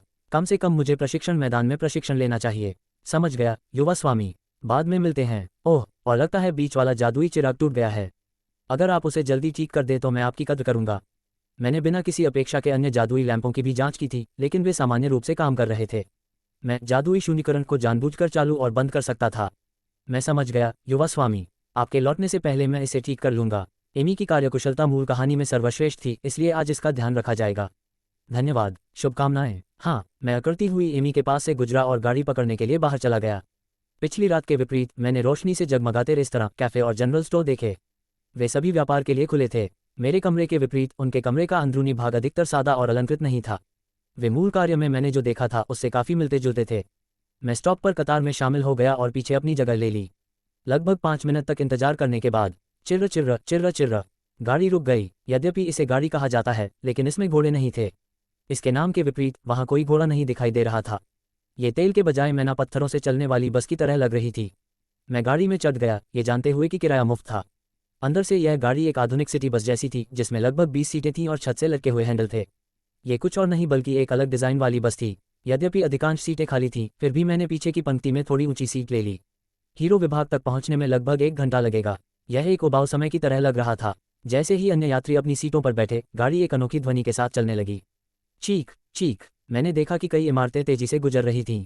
एलेनिया अकादमी और उसका आसपास का क्षेत्र अधिकांश देशों से बड़ा था। वहाँ विशाल जंगल, राक्षसों से भरे पहाड़ और यहाँ तक कि रेगिस्तानी क्षेत्र भी थे। यह इतना विशाल था कि इसमें केवल 30,000 लोग रह सकते थे, जिनमें से केवल 10,000 छात्र थे। शेष 20,000 अन्य विभिन्न श्रेणियों से थे। प्रोफेसरों, प्रशिक्षकों, शोधकर्ताओं और अकादमी से संबद्ध शूरवीरों से लेकर रेस्तरां और जनरल स्टोर के कर्मचारियों जैसे सुविधा कर्मचारियों और यहाँ तक कि विभिन्न देशों के नौकरशाहों तक। वहाँ सभी प्रकार के लोग मौजूद थे, जो महाद्वीप की शीर्ष अकादमी की प्रतिष्ठा के अनुरूप थे। लगभग 10 मिनट तक बाहर का दृश्य देखने के बाद मेरे पास करने के लिए और कुछ नहीं था, इसलिए मैंने अपनी पाठ्यपुस्तक निकाल ली। पाठ्यपुस्तक में 4 खंड थे, जो अपने विषय के अनुरूप मोटे थे। हीरो अध्ययन का परिचय। मैंने वह किताब पढ़ना शुरू कर दिया जो मेरी नज़र में आई। उद्धरण चिन्ह डॉट। अकेले काम करने वाले नायक दुर्लभ हैं। अधिकांश नायक अपने सहयोगियों के साथ एक टीम बनाते हैं जो उनके मिशन में उनकी सहायता करते हैं। औसतन हर 4 सहयोगियों पर एक नायक होता है। मुझे ये सब पहले से ही पता था। मैंने अचानक 500 पृष्ठों वाली पुस्तक का एक पृष्ठ पलट दिया, लेकिन मुझे उसमें लिखी हर बात पहले से ही पता थी। क्या ये बहुत आसान नहीं है? यही बात तब भी लागू हुई जब मैंने अन्य पाठ्यपुस्तकों को सरसरी तौर पर पढ़ा। मैं पहले से ही सारी सामग्री से परिचित था। मूल कहानी के अधिकांश पात्रों को इन अवधारणाओं को समझने में कठिनाई हुई, लेकिन मेरे लिए, क्योंकि मैंने आधुनिक हाई स्कूल की शिक्षा प्राप्त की थी और खेल की कहानी को याद कर लिया था, ये सब बहुत सरल था। सौभाग्य से मैं सिद्धांत मूल्यांकन में अच्छे ग्रेड की उम्मीद कर सकता था। यद्यपि सैद्धांतिक मूल्यांकन कलाकृतियों की खोज, राक्षस शिकार और कालकोठरी छापों जैसे व्यावहारिक मूल्यांकनों की तुलना में कम महत्व रखता है, फिर भी मैं इसे नज़रअंदाज नहीं कर सकता। ठीक है, मैं निश्चित रूप से सिद्धांत मूल्यांकन में प्रथम स्थान प्राप्त करने का लक्ष्य रखूंगा। यह मेरी क्षमता के भीतर है, लेकिन हो सकता है कि अभी भी कुछ हिस्से ऐसे हों जिनके बारे में मैं उलझन में हूं या कुछ ऐसे हों जिनके बारे में मैं नहीं जानता। मुझे ये सब एक बार और पढ़ना चाहिए। जब मैं पाठ्यपुस्तक पढ़ने में तल्लीन था, उद्धरण चिन्ह डॉट थियो, मेरे सिर के ऊपर से एक स्पष्ट महिला की आवाज़ सुनाई दी। हालांकि मुझे डर था कि मेरे अंदरूनी विचार उजागर हो सकते हैं, फिर भी मैंने अपना चेहरा सीधा रखा और शर्मिंदगी का कोई संकेत नहीं दिखाया। ट्विस्टेड नोबल की गरिमा। इस विशेषता के अपने उपयोग हैं। स्वूश। धीरे से अपना सिर उठाकर मैंने उस लड़की को देखा जिसकी आवाज़ साफ थी। मुझे उसकी आवाज़ के आधार पर ही अंदाजा हो गया था और निश्चित रूप से मैंने उस किरदार को पहचान लिया। उसका नाम आइरीन था। वह और थियो एक ही उम्र के थे और वह एलेनिया अकादमी के नाइट विभाग से संबंधित थी। एक नामित पात्र जिसके प्रभावशाली लंबे बैंगनी बाल उसके कूल्हों तक पहुंचते हैं और हल्की नीली आंखें हैं। इस समय वह थियो की मंगेतर थी। हाँ आइरीन, सुप्रभात, मैंने ऐसा कहा और पाठ्यपुस्तक पढ़ने में लग गया। थियो की मंगेतर भी अन्य लोगों की तरह उसे नापसंद करती थी। उनकी सगाई का निर्णय उनकी इच्छा पर विचार किए बिना किया गया। एक प्रसिद्ध शूरवीर परिवार की बेटी होने के नाते वह औपचारिकता और आलस्य से घृणा करती थी, जो दुर्भाग्य से थियो में मौजूद 2 गुण थे। जब हम गाड़ी में सवार हुए तो आइरीन ने मेरे बगल वाली एकमात्र खाली सीट पर बैठने के बजाय मेरे सामने खड़े होने का फैसला किया। उद्धरण चिन्ह डॉट। तुम्हें क्या हो गया है? आपका क्या मतलब है? तुम इतनी जल्दी स्कूल जा रहे हो और गाड़ी में किताब पढ़ रहे हो। अजीब है ना? खैर, मुझे यकीन है कि यह 3 दिन से ज़्यादा नहीं चलेगा, अतः इसलिए इसमें कुछ भी अजीब नहीं है। मैं तो बस अपना कर्तव्य निभा रहा हूँ। ये कहते हुए मैंने अपनी पाठ्यपुस्तक पर ध्यान केंद्रित किया और संकेत दिया कि मैं अब और बात नहीं करना चाहता। उद्धरण चिन्ह डॉट उद्धरण चिन्ह। आइरीन ने और कुछ नहीं कहा। मैंने भी नहीं। आइरीन ने इसके अलावा कुछ नहीं कहा और अंततः नाइट डिपार्टमेंट में उतर गई। हमारा रिश्ता भले ही ठंडा लग रहा हो, लेकिन मेरी स्थिति को देखते हुए मुझे लगता है कि यह ठीक है। किसी भी चीज़ से अधिक मैं उसका मंगेतर थियो नहीं हूँ। मैं इस शरीर में एक अस्थायी अस्तित्व मात्र हूँ। मैंने जादुई शून्यकरण का उत्कृष्ट गुण प्राप्त कर लिया है, लेकिन यह उत्कृष्ट ग्रेड के साथ स्नातक होने के लिए पर्याप्त नहीं है। मैं भाग्यशाली हूँ कि निष्कासन से बच गया। अभी भी बहुत लंबा रास्ता तय करना है। जैसे ही मैं गाड़ी से बाहर निकला, मैंने खुद को हीरो विभाग के सामने खड़ा पाया। यह क्षेत्र बहुत विशाल था और इसमें रहस्य की भावना व्याप्त थी जो इसे अकादमी के अन्य भागों से अलग करती थी। कार्यात्मक आधुनिक इमारतों का निर्माण विशिष्ट जादू तकनीकों का उपयोग करके किया गया था। मैं एक विशाल व्यायामशाला देख सकता था जो मुझे कोलोसियम की याद दिलाती थी। हीरो विभाग में प्रथम से चतुर्थ वर्ष तक लगभग 600 छात्र थे। इतनी छोटी आबादी के लिए यह क्षेत्र अत्यधिक विशाल और विशिष्ट था। जैसी कि उम्मीद थी, हीरो विभाग अद्वितीय था। उस समय सुबह के 8:40 बज रहे थे और मैंने अनुमान लगाया कि कक्षा तक पहुंचने में मुझे लगभग 20 मिनट लगेंगे। अधिकांश प्रथम वर्ष के छात्र एक ही व्याख्यान में उपस्थित थे तथा कुछ को छोड़कर सभी कक्षाएं एक ही भवन में आयोजित की गईं। मेरी बढ़ती दृढ़ता के कारण चलने में कोई समस्या नहीं हुई और मैं पूरी लगन से कक्षा की ओर चला। मैं ठीक 9 बजे वहां पहुंच गया, बिना रास्ता भटके, क्योंकि स्थान वही था जहां मूल कार्य था। अपने कपड़े ठीक करते हुए मैंने कक्षा के बड़े दरवाजे की ओर देखा जो विभिन्न जातियों के प्रोफेसरों और छात्रों के लिए बनाया गया था। कक्षा के अंदर नीके और पेल सहित कई नामित पात्र होंगे। अकादमी की स्थापना के बाद से इस स्थान पर सर्वाधिक प्रतिभाशाली व्यक्ति एकत्रित हुए हैं। नीके के केंद्र में होने से विभिन्न घटनाओं का कोई अंत नहीं होगा। मुझे पता था कि क्या होगा, लेकिन मेरी नसें अभी भी घबराई हुई थीं। ओह, गहरी सांस लेते हुए मैंने सावधानीपूर्वक कक्षा का दरवाज़ा खोला। जैसी कि उम्मीद थी, अंदर का हिस्सा भी बाहरी हिस्से जितना ही आधुनिक था। कमरे में लंबी लंबी मेज़ें लगी थीं जिनमें से प्रत्येक पर 5 लोग बैठ सकते थे और 200 से ज़्यादा कुर्सियां भी थीं। अर्धमानव छात्रों के लिए सैकड़ों किलोग्राम वजन वाली मजबूत लोहे की कुर्सियां भी मौजूद थीं जो अकादमी की विविध छात्र आबादी को दर्शाती थीं। इसका लेआउट आधुनिक विश्वविद्यालय व्याख्यान कक्ष के समान था। मुझे कहाँ बैठना चाहिए? आमतौर पर थियो व्याख्यान शुरू होने से ठीक पहले पहुंचता था और उपलब्ध सीट पर बैठ जाता था। लेकिन चूंकि पहले पीरियड में अभी भी 30 मिनट बाकी थे, इसलिए कई सीटें खाली थीं। मैंने आसपास का सर्वेक्षण किया। मैंने कई परिचित चेहरे देखे। नीके और पेल आगे की पंक्ति में बात कर रहे थे, जबकि मध्य पंक्ति के बाएं छोर पर एक लकड़ी का योगिनी रहस्यमय आभा बिखेर रहा था। मध्य पंक्ति के दाहिने छोर पर एक पशु मानव जल्दी जल्दी कुछ खा रहा था तथा पीछे की पंक्ति में एक ओर्क और एक छिपकली मानव आपस में हाथापाई कर रहे थे। मैंने बीच वाली पंक्ति के बीच में एक सीट चुनी। लगभग 20 मिनट के बाद कक्षा छात्रों से भर गई। वे सप्ताहांत में किए गए कार्यों के बारे में जोर जोर से बातें कर रहे थे। हालांकि एक भी व्यक्ति ने मुझसे बातचीत शुरू नहीं की। नीके एकमात्र व्यक्ति थी जिसने आंखों से संपर्क बनाया, मुस्कुराए और हाथ हिलाया। बाकी लोगों की निगाहों में थोड़ी असहजता थी। मुझे इसे सौभाग्य मानना चाहिए। वर्तमान में 90% संभावना थी कि नीके स्पीयरमास्टर मार्ग पर थी। हालांकि स्पीयरमास्टर मार्ग से थियो की मौत का कारण पता नहीं चला। केवल संक्षेप में यह बताया गया कि किसी समय उनकी मृत्यु हो गई थी। इसका मतलब यह था कि कक्षा में मौजूद हर व्यक्ति, जिसमें आइरीन भी शामिल थी जिससे मेरी मुलाकात गाड़ी में हुई थी, मेरे अस्तित्व के लिए खतरा बन सकता था। मैं इस बात के लिए आभारी था कि कोई भी मुझसे झगड़ा करने में दिलचस्पी नहीं दिखा रहा था। ध्यान आकर्षित करने से बचने के लिए मैंने कम प्रोफाइल बनाए रखने का निर्णय लिया। पहला पीरियड हीरो स्टडीज़ का परिचय था जिसे 30 वर्ष की एक महिला द्वारा पढ़ाया गया। थियो का अतीत में उसके साथ कुछ झगड़ा हुआ था। अगर मुझे ठीक से याद है तो वह एक आम आदमी में जन्मी हीरोइन थी। उसका नाम शायद मारी था। मुझे आशा थी कि कोई समस्या नहीं होगी क्योंकि मैंने हीरो अध्ययन पाठ्यपुस्तक का परिचय खोला और पढ़ना पुनः शुरू किया। तो आधुनिक नायकों के लिए एक सहयोगी का होना अब एक विकल्प नहीं बल्कि एक आवश्यकता बन गया है। अकादमी में दाखिला लेते समय ही संभावित उम्मीदवारों की पहचान जरूर कर लें, भले ही वे नाइट या मैजिक विभाग से न हो। एलेनिया अकादमी में कई जाने माने छात्र हैं। एक अच्छे सहायक की पहचान करना बहुत जरूरी है। प्रोफेसर मारी ने अपनी मधुर आवाज में व्याख्यान दिया। जैसी कि उम्मीद थी, मैं कक्षा में पढ़ाए गए सभी विषयों से पहले से ही परिचित था। सच कहूं तो इस पर ध्यान देने का कोई मतलब नहीं था। कुछ भी नोट करने लायक नहीं था। क्या गुना और भाग में निपुण बच्चा जोड़ और घटाव सीखते समय ऐसा महसूस करेगा? मैंने अपनी थोड़ी को अपने हाथ पर टिका लिया और ब्लैकबोर्ड के ऊपर लगी घड़ी को घूरने लगा। व्याख्यान समाप्त होने की प्रतीक्षा करने लगा। मुझे पीछे वाली पंक्ति में कुछ करने की योजना बनानी चाहिए थी। मेरी बीच वाली अजीब सी सीट पर बैठकर कुछ और करना मुश्किल था। प्रोफेसर ने हल्के से मंच पर थपथपाया और घोषणा की, आज का व्याख्यान बस इतना ही। सोमवार होने के कारण सभी थोड़े उदास लग रहे हैं, लेकिन आप सबने ध्यान से सुना है ना? हाँ, छात्रों की ओर से औपचारिक प्रतिक्रिया आई। मारी ने धीरे से हंसते हुए पूछा, वास्तव में? हाँ, ठीक है। तो चूंकि हमारे पास कुछ समय बचा है, तो क्या हम ये जांचें कि तुमने आज का व्याख्यान कितनी अच्छी तरह समझा है? नीके के अलावा कोई और? मुझे किसे चुनना चाहिए? मारी ने नीके की ओर मुस्कुराकर देखा, जो उत्सुकता से आगे की पंक्ति में बैठी थी, और छात्रों की ओर देखा। खैर, उसने देखने का नाटक किया। जिस छात्र को वह अपने मन में रखती थी, उसका निर्णय शुरू से ही हो चुका था। वह आदमी आधा अधूरा सुन रहा था और बार बार घड़ी की ओर देख रहा था। थियो। मारी ने उसका नाम पुकारते हुए अपना चश्मा ऊपर उठाया। कक्षा में सभी की निगाहें थियो पर थीं। देहरिम अकादमी के व्यवहारिक जादू विभाग में ओटलरन का नाम का एक जादूगर है। क्या आप उनके बारे में जानते हैं? एक अन्य अकादमी और एक अस्पष्ट विभाग के एक चरित्र के बारे में एक प्रश्न। प्रथम वर्ष के विद्यार्थी को यह बात पता नहीं चल सकती। केवल मारी जैसा कोई व्यक्ति जो एक सक्रिय नायक और अकादमी प्रोफेसर है कि इसके बारे में जानता होगा। हालांकि चूंकि उन्होंने व्याख्यान के दौरान ओटलरन का केवल उल्लेख किया था, इसलिए यह एक ऐसा प्रश्न था जिसका कोई वास्तविक उत्तर नहीं था। थियो, वह अज्ञानी आदमी, संभवतः नहीं जान सकता। अधिकांश तीसरे और चौथे वर्ष के छात्र जो व्यवहारिक पाठों पर ध्यान केंद्रित करते हैं, उन्हें भी इसकी जानकारी नहीं होगी। परंतु फिर उसे पहचानती हूँ। थियो ने बिना किसी घबराहट के सिर हिलाया और सीधे उसकी ओर देखा। मारी मन ही मन हंसी। कितना प्यारा है, वह सोचता है कि वह इस मामले में धोखा देकर अपना रास्ता निकाल लेगा। मारी ने थियो को देखकर मुस्कुराया। तो फिर 2 महीने पहले देहरादून अकादमी मैजिक डिपार्टमेंट कॉन्फ्रेंस के दौरान उन्होंने किस मुख्य बिंदु पर जोर दिया था? उस समय ये काफ़ी चर्चित विषय था। बेशक ये केवल उद्योग के अंदरूनी लोगों के बीच ही चर्चा का विषय था। इसे खाओ बच्चे। छात्र उलझन भरे भाव से मारी और थियो को बारी बारी से देख रहे थे। हालांकि थियो ने बिना किसी हिचकिचाहट के जवाब दिया, कमजोर के लिए मजबूत को हराने का एकमात्र तरीका चयन और एकाग्रता है। स्वीकार करें कि प्राकृतिक प्रतिभा हमेशा अनुचित होती है। एलेनिया अकादमी को हराने के लिए डेहरम को बदलना होगा। मारी की मुस्कान बिखर गई। वह अपनी घबराहट भरी अभिव्यक्ति को छिपा नहीं सकी। ये सही उत्तर था, एक भी शब्द गलत नहीं था। पूरे कक्षा में सन्नाटा छा गया। अंततः मारी कांपती आवाज में बोली, ओह ये सही है, आज का व्याख्यान यहीं समाप्त होता है। वाह, साइट लगभग पूरी हो गई है। मुझे लगता है कि विज्ञापन कुछ समय तक नहीं दिखेंगे, लेकिन जो कुछ भी मैं चाहता था वह यहाँ है। आगे कमेंट्स के लिए प्रोफाइल पिक्चर्स और कुछ लोडिंग ऑप्टिमाइजेशन जैसे काम होंगे, लेकिन अब कुछ और चीज़ों पर ध्यान देने का समय है, जैसे कि यह मोबाइल वीडियो एडिटिंग ऐप जिसे मैं बनाना चाहता हूँ।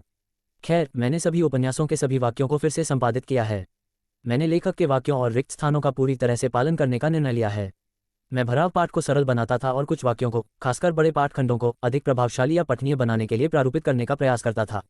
लेकिन मुझे लगता है कि 1:1 अनुवाद के जितना संभव हो सके उतना करीब होना बेहतर है, भले ही मुझे लगता है कि यह अंग्रेजी में किसी खास तरह से बेहतर लगता दिखता है। यदि मुझे उपन्यासों को आगे बढ़ाने के लिए विज्ञापन मिल जाए तो मैं बड़े पैमाने पर रिलीज करूंगा और उसके बाद ये 4/5 सप्ताह होगा। चैप्टी का आनंद लें। अध्याय 6, नायक विभाग 2। मारी अपना मुंह थोड़ा खुला रखते हुए कक्षा से बाहर चली गई। पहला पीरियड खत्म हो चुका था। इस प्रकार 15 मिनट का ब्रेक आ गया। आमतौर पर छात्र जीवंत बातचीत में व्यस्त रहते थे, लेकिन आज वे सभी चुप थे। वे बस थियो पर नजरें चुराते रहे। दूसरे पीरियड का विषय था जादुई लड़ाइयों को समझना। कक्षा उसी व्याख्यान कक्ष में आयोजित हुई जिसमें पहली अवधि थी। अभी भी शांत व्याख्यान कक्ष में। चरमराहट। कक्षा शुरू होने से पहले मैं पीछे वाली सीट पर जाने के लिए खड़ा हुआ। मैं अन्य छात्रों की निगाहें महसूस कर सकता था। वे सब मेरी ओर चोरी चोरी नजरों से देख रहे थे। ये बोझिल लग रहा था। ऐसा लगता है जैसे मैंने कुछ गलत किया हो, लेकिन मेरी भावनाओं के विपरीत। ट्विस्टेड नोबल की गरिमा। इस विशेषता के कारण मेरा शरीर खुशी से चीख रहा था। मेरे पूरे शरीर से आत्मविश्वास झलक रहा था। अपनी अभिव्यक्ति को नियंत्रित करते हुए मैं एक मॉडल की तरह चला। उसी समय मैंने धीरे से अपना सिर घुमाकर चारों ओर देखा। मैंने अन्य छात्रों से आंखें मिलाईं। उनकी निगाहें आज सुबह से अलग नहीं थीं। उनमें से अधिकांश ने मेरी ओर ऐसे देखा जैसे वे अप्रसन्न हों। हालांकि उनमें से कुछ लोग मेरी ओर अस्पष्ट भाव से देख रहे थे। पेल, आयशा और नीके जैसे पात्रों का नामकरण किया गया। नीके का सिर फूलों से भरा हुआ था, इसलिए मान लें कि यही कारण है, लेकिन पेल और आयशा अप्रत्याशित थे। चूंकि ये लड़कियां आमतौर पर दूसरों में रुचि नहीं लेती थीं, इसलिए वे उब गई होंगी। यह शायद कुछ भी नहीं है। खैर, अगर मेरी छवि भी इस तरह बदल जाए तो अच्छा रहेगा। साहित्य और मार्शल आर्ट दोनों में आलसी और अक्षम थियो नहीं, बल्कि कम से कम साहित्य में मेहनती और उत्कृष्ट थियो। मैं अधिकांश लोगों से नीके के समान प्रशंसा पाने की उम्मीद नहीं करता। मैं तो बस औसत बनने की आकांक्षा रखता हूँ। मेरे कार्यभार संभालने से पहले इस संस्था द्वारा किए गए अनगिनत कुकर्मों के कारण ये केवल एक आशा है। वैसे भी मुझे पीछे बैठकर और कक्षा की बातें सुनते हुए योजनाएं बनानी होंगी। पीछे की सीटें ऑर्क्स और छिपकली पुरुषों के लिए आरक्षित थीं, जो सैद्धांतिक अध्ययन में खराब थे। यदि मैं उन कंधे भाइयों के बीच होता तो प्रोफेसर समझ जाते कि कक्षा के प्रति मेरा रवैया ठीक नहीं है। जब तक मुझे इसका एहसास हुआ, मैं व्याख्यान कक्ष के पीछे चला गया और उनके बीच बैठ गया। उन्होंने अपनी बाहें पार करके मेरी ओर एक क्षण के लिए देखा, फिर तुरंत अपनी निगाहें हटा लीं। तथापि ऑर्क्स और छिपकली मनुष्यों के शरीर से तीव्र गंध आती है, जो शीघ्र ही मेरी नाक में समा गई। उसी समय तेज दर्द उठा। स्वाभाविक रूप से ये शरीर ऑर्क्स और छिपकली जैसे असभ्य और मूर्ख जातियों के निकट रहने से घृणा करेगा, और यह शरीर गंध के प्रति संवेदनशील होता है, जो 10 से अधिक प्रकार के इत्र का उपयोग करता है। ऐसा कोई तरीका नहीं है जिससे मुझे दर्द ना हो। यह मेरे आधुनिक शरीर के लिए भी दर्दनाक होगा। यह सचमुच तनावपूर्ण है, लेकिन मैं शेष 3.5 वर्षों तक इस शरीर के नियंत्रण में नहीं रह सकता, और धारक की पसंद और व्यवहार के आधार पर गुण बदल सकते हैं। फिलहाल मैं इसे सहन करूंगा। यह उस समय से कम दर्दनाक है जब मैंने नीके के सामने अपना सिर झुकाया था। अपने होंठ काटते हुए मैंने पाठ्यपुस्तक खोली। मैं आपसे कक्षा से पहले तैयारी की उम्मीद नहीं करता, हालांकि मुझे उम्मीद है कि आप सामग्री की समीक्षा करेंगे। व्यवहारिक कौशल महत्वपूर्ण है, लेकिन सिद्धांत भी उतना ही महत्वपूर्ण है। आज का व्याख्यान यहीं समाप्त होता है। छात्रों की ओर से जीवंत प्रतिक्रिया। कठोर दिखने वाले प्रोफेसर कक्षा से बाहर चले गए। शाम 4:30 बजे तक दिन की सभी कक्षाएं समाप्त हो चुकी थीं। जैसे ही प्रोफेसर चले गए, कक्षा में छात्रों की शोरगुल भरी बातचीत गूंजने लगी। अब आप आगे क्या करने वाले हैं? मैं अपने कमरे में एक किताब पढ़ने जा रही हूँ। मेरे पसंदीदा लेखक ने अभी अभी एक नई किताब रिलीज की है। मैं सप्ताहांत में बाहर लाइन में खड़े होकर इसे खरीदने में कामयाब रही। हे आपका क्या ख्याल है? मैं मिठाई खाने जा रहा हूँ। मैंने सुना है कि नारूज गार्डन में नया मेनू आया है। ओह, मैंने सुना है कि वहाँ का खाना बहुत स्वादिष्ट है। कृपया मुझे भी अपने साथ ले चलो। छोटे छोटे समूहों में विद्यार्थी कक्षा से बाहर निकलते समय आपस में बातें करते रहे। उनकी युवा ऊर्जा मुझे आधुनिक मिडिल और हाई स्कूल के छात्रों की याद दिलाती थी। इस तथ्य के बावजूद कि वे अंततः पूरे महाद्वीप में जाने माने शक्तिशाली व्यक्ति बन गए, अधिकांश छात्र किशोरावस्था के मध्य में थे और अभी भी समाज की कठोर वास्तविकताओं से अछूते थे। यह उम्र दोस्तों के साथ प्यारी और शर्मनाक यादें बनाने के लिए एकदम सही थी। कितना अच्छा समय था, मैं उनसे ईर्ष्या करता हूँ, खासकर तब जब कोई व्यक्ति पुनः स्कूल जा रहा हो। मैं अपने विचारों में डूबा रहा और मेरी नज़र पाठ्यपुस्तक पर ही टिकी रही। उन्होंने कहा कि अन्य व्याख्यान आसान थे। पहले पीरियड में हीरो स्टडीज़ के परिचय की तरह ये सब ऐसी विषय वस्तु थी जो मैं पहले से ही जानता था। इसलिए मैंने व्याख्यान का पूरा समय योजना बनाने और उसे अंतिम रूप देने में बिताया। सर्वोच्च प्राथमिकता छिपे हुए टुकड़ों को सुरक्षित करना था। हालांकि एकमात्र छिपे हुए टुकड़े जो मैं अपने दयनीय चश्मे के साथ सुरक्षित कर सकता था वे अकादमी के पूर्वी जंगल में थे। वहां जाने और वापस आने में पूरा दिन लग जाएगा। मैं अनुपस्थित भी नहीं रह सकता था। हीरो विभाग में उपस्थिति अनिवार्य थी। अनुपस्थिति के परिणामस्वरूप दंड दिया जाएगा। अस्वस्थ महसूस करने जैसे बहाने भी काम नहीं आएंगे। बल्कि न केवल प्रोफेसर बल्कि सहपाठी भी भविष्य के नायक की उनकी शारीरिक भलाई की उपेक्षा करने के लिए आलोचना करेंगे। इसलिए शुक्रवार की रात को निकलना सबसे अच्छा विकल्प है। तब तक ध्यान केवल प्रशिक्षण पर ही होना चाहिए। मैं छिपे हुए कार्यों को पूरा करना चाहता हूं, लेकिन वर्तमान स्थिति के लिए शायद ही कोई उपयुक्त कार्य उपलब्ध है। छिपे हुए कार्य विभिन्न रूपों में आते थे, लेकिन जो मेरी वर्तमान क्षमताओं से पूरे किए जा सकते थे वे प्रयास और समय के लायक नहीं थे।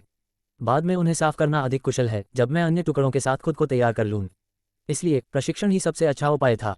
चूंकि मेरे आंकड़े कम थे, इसलिए मैं प्रशिक्षण के माध्यम से उन्हें जल्दी से बढ़ा सकता था। जब मैं प्रशिक्षण स्थल की ओर जाने वाला था, अरे थियो, क्या आप इस समस्या को इस तरह हल करते हैं? मेरे बगल में बैठा ऑक नोक्टार बोला। मैंने अपना सिर उसकी ओर घुमाया। गोल चश्मा पहने हुए, जो एक ऑक के लिए असामान्य था, नोक्टार ने पाठ्यपुस्तक को गौर से देखा। पहली कक्षा समाप्त होने के बाद नोक्टार उन लोगों में से एक था जो मुझे स्पष्ट निगाहों से देख रहा था। वह एक अजीब ओर्क है। अधिकांश मार्गों में वह एक अतिरिक्त पात्र है जो पहले वर्ष के अंत में किसी घटना में शामिल होकर समय से पहले ही मर जाता है। स्पीयरमैन मार्ग में थियो की तरह ही किसी बिंदु पर उसकी मृत्यु का केवल संक्षिप्त विवरण ही दिखाई देता है। उपस्थिति के इस स्तर के साथ उसे कम से कम एक नामित चरित्र होना चाहिए। मुझे याद आया कि मूल कार्य के डेवलपर्स ने कहा था, हमने एक भी अतिरिक्त चरित्र को हल्के में नहीं बनाया। सोचते हुए नोक्टार ने ऊंची आवाज में पूछा, क्या आप भी इस समस्या को हल नहीं कर सकते? उसकी आवाज तेज थी। शर्मिंदा होकर मैंने चारों ओर देखा। वहां और कोई नहीं था। कक्षा में केवल नोक्टर और मैं ही बचे थे। पीछे बैठे ओर्क्स और छिपकली मानव बहुत पहले ही कक्षा से बाहर चले गए थे। उद्धरण चिन्ह डॉट। यह कोई कठिन समस्या नहीं है। मैंने अपना सिर नीचे कर लिया। यह एक आसान समस्या है। ओर्क्स की बुद्धि मनुष्यों से कम होती है। ये बात एलिनिया अकादमी के हीरो विभाग में भाग लेने वाले कुलीन ऑक्स पर भी लागू होती है। वे हीरो विभाग के व्याख्यानों की विषय वस्तु को बमुश्किल ही समझ पाते हैं। एक यूनिकॉर्न की तुलना में एक ऑक को लगन से अध्ययन करते देखना दुर्लभ है। वे इतने चतुर नहीं हैं कि जटिल रणनीति या सूचना एकत्र करने के तरीके तैयार कर सकें। उनमें बुद्धिमान मानव सहायकों को आदेश देने की क्षमता भी नहीं होती। ऑर्क्स बस चार्ज करते हैं। यह एक अपरिहार्य नस्लीय विशेषता है। नायकों को कुछ हद तक सोचने में सक्षम होना चाहिए, अन्यथा उन्हें लोगों को आदेश देने की क्षमता की आवश्यकता होगी। ऑर्क्स के पास इनमें से कुछ भी नहीं है। अकादमी की स्थापना के बाद से एक भी ऑक हीरो विभाग से स्नातक नहीं हुआ है। उन सभी को योग्यता की कमी के कारण निष्कासित कर दिया गया। यद्यपि वे प्रवेश परीक्षा दे सकते हैं, जैसा कि संस्थापक प्रिंसिपल रियुक का इरादा था। जो ऑर्क्स आज मेरे पीछे बैठे थे वे तीसरे वर्ष तक पहुंचने से पहले ही गायब हो जाएंगे। खैर, मुझसे मदद मांग रहे हैं। क्या उसके पास पूछने के लिए कोई और नहीं था? उद्धरण चिन्ह डॉट। कौन सा भाग आपको समझ में नहीं आया? यहाँ 8वीं पंक्ति है। जब मेरा सामना छठे चक्र के जादूगर से हो जो मुख्यतः अग्नि जादू का प्रयोग करता है, तो मुझे क्या करना चाहिए? मुझे वास्तव में नहीं पता। मैंने उसकी बुद्धिमत्ता के स्तर पर विचार किया और यथासंभव सरल तरीके से समझाया। तथापि मुझे कुछ समझ नहीं आ रहा। क्या मैं उनके सिर पर कुल्हाड़ी नहीं मार सकता इससे पहले कि वे अपनी लाठी उठाएं? मुझे पूरा विश्वास है कि मैं अपनी कुल्हाड़ी से स्टील को चीर सकता हूँ। नोक्टार को समझने में कठिनाई हो रही थी और उसे चीजें स्पष्ट करने में कुछ समय लग सकता था। लेकिन चूंकि मैंने उसे पढ़ाने का निर्णय लिया है, इसलिए मुझे कुछ समय लगाना चाहिए। हालांकि मुझे अपने शरीर में झुंझुनी महसूस हुई। मेरे धैर्य की सीमा आ गई थी। लेकिन अगर मैं ठेठ थियो अंदाज में कहता, तुम तो बस एक बड़े मूर्ख ओर्क हो जो इतनी सरल बात भी नहीं समझ सकते। हीरो की उपाधि को बदनाम मत करो और यूं ही बाहर मत निकलो, तो क्रोधित नोक्टार मुझे मार डालता। ओर्क्स थोड़े मंदबुद्धि हो सकते हैं, लेकिन वे क्रूर शक्ति में श्रेष्ठ हैं। मैंने दर्द सहन किया और विस्तार से समझाया, मानो मैं अपने छोटे प्राथमिक विद्यालय के चचेरे भाई को किसी खेल की रणनीति सिखा रहा हूँ। मैंने विभिन्न उपमाओं का प्रयोग किया और भी सरलता से समझाया। लगभग 1 घंटे बाद, ऐसा ही होता है, मैंने ये क्यों नहीं सोचा। मैं नोक्टार को समझाने में सफल रहा। वह इतना खुश था कि उसके मुंह के कोने खुल गए। उसके कोनिए जबड़े और बड़े दांत काम रहे थे।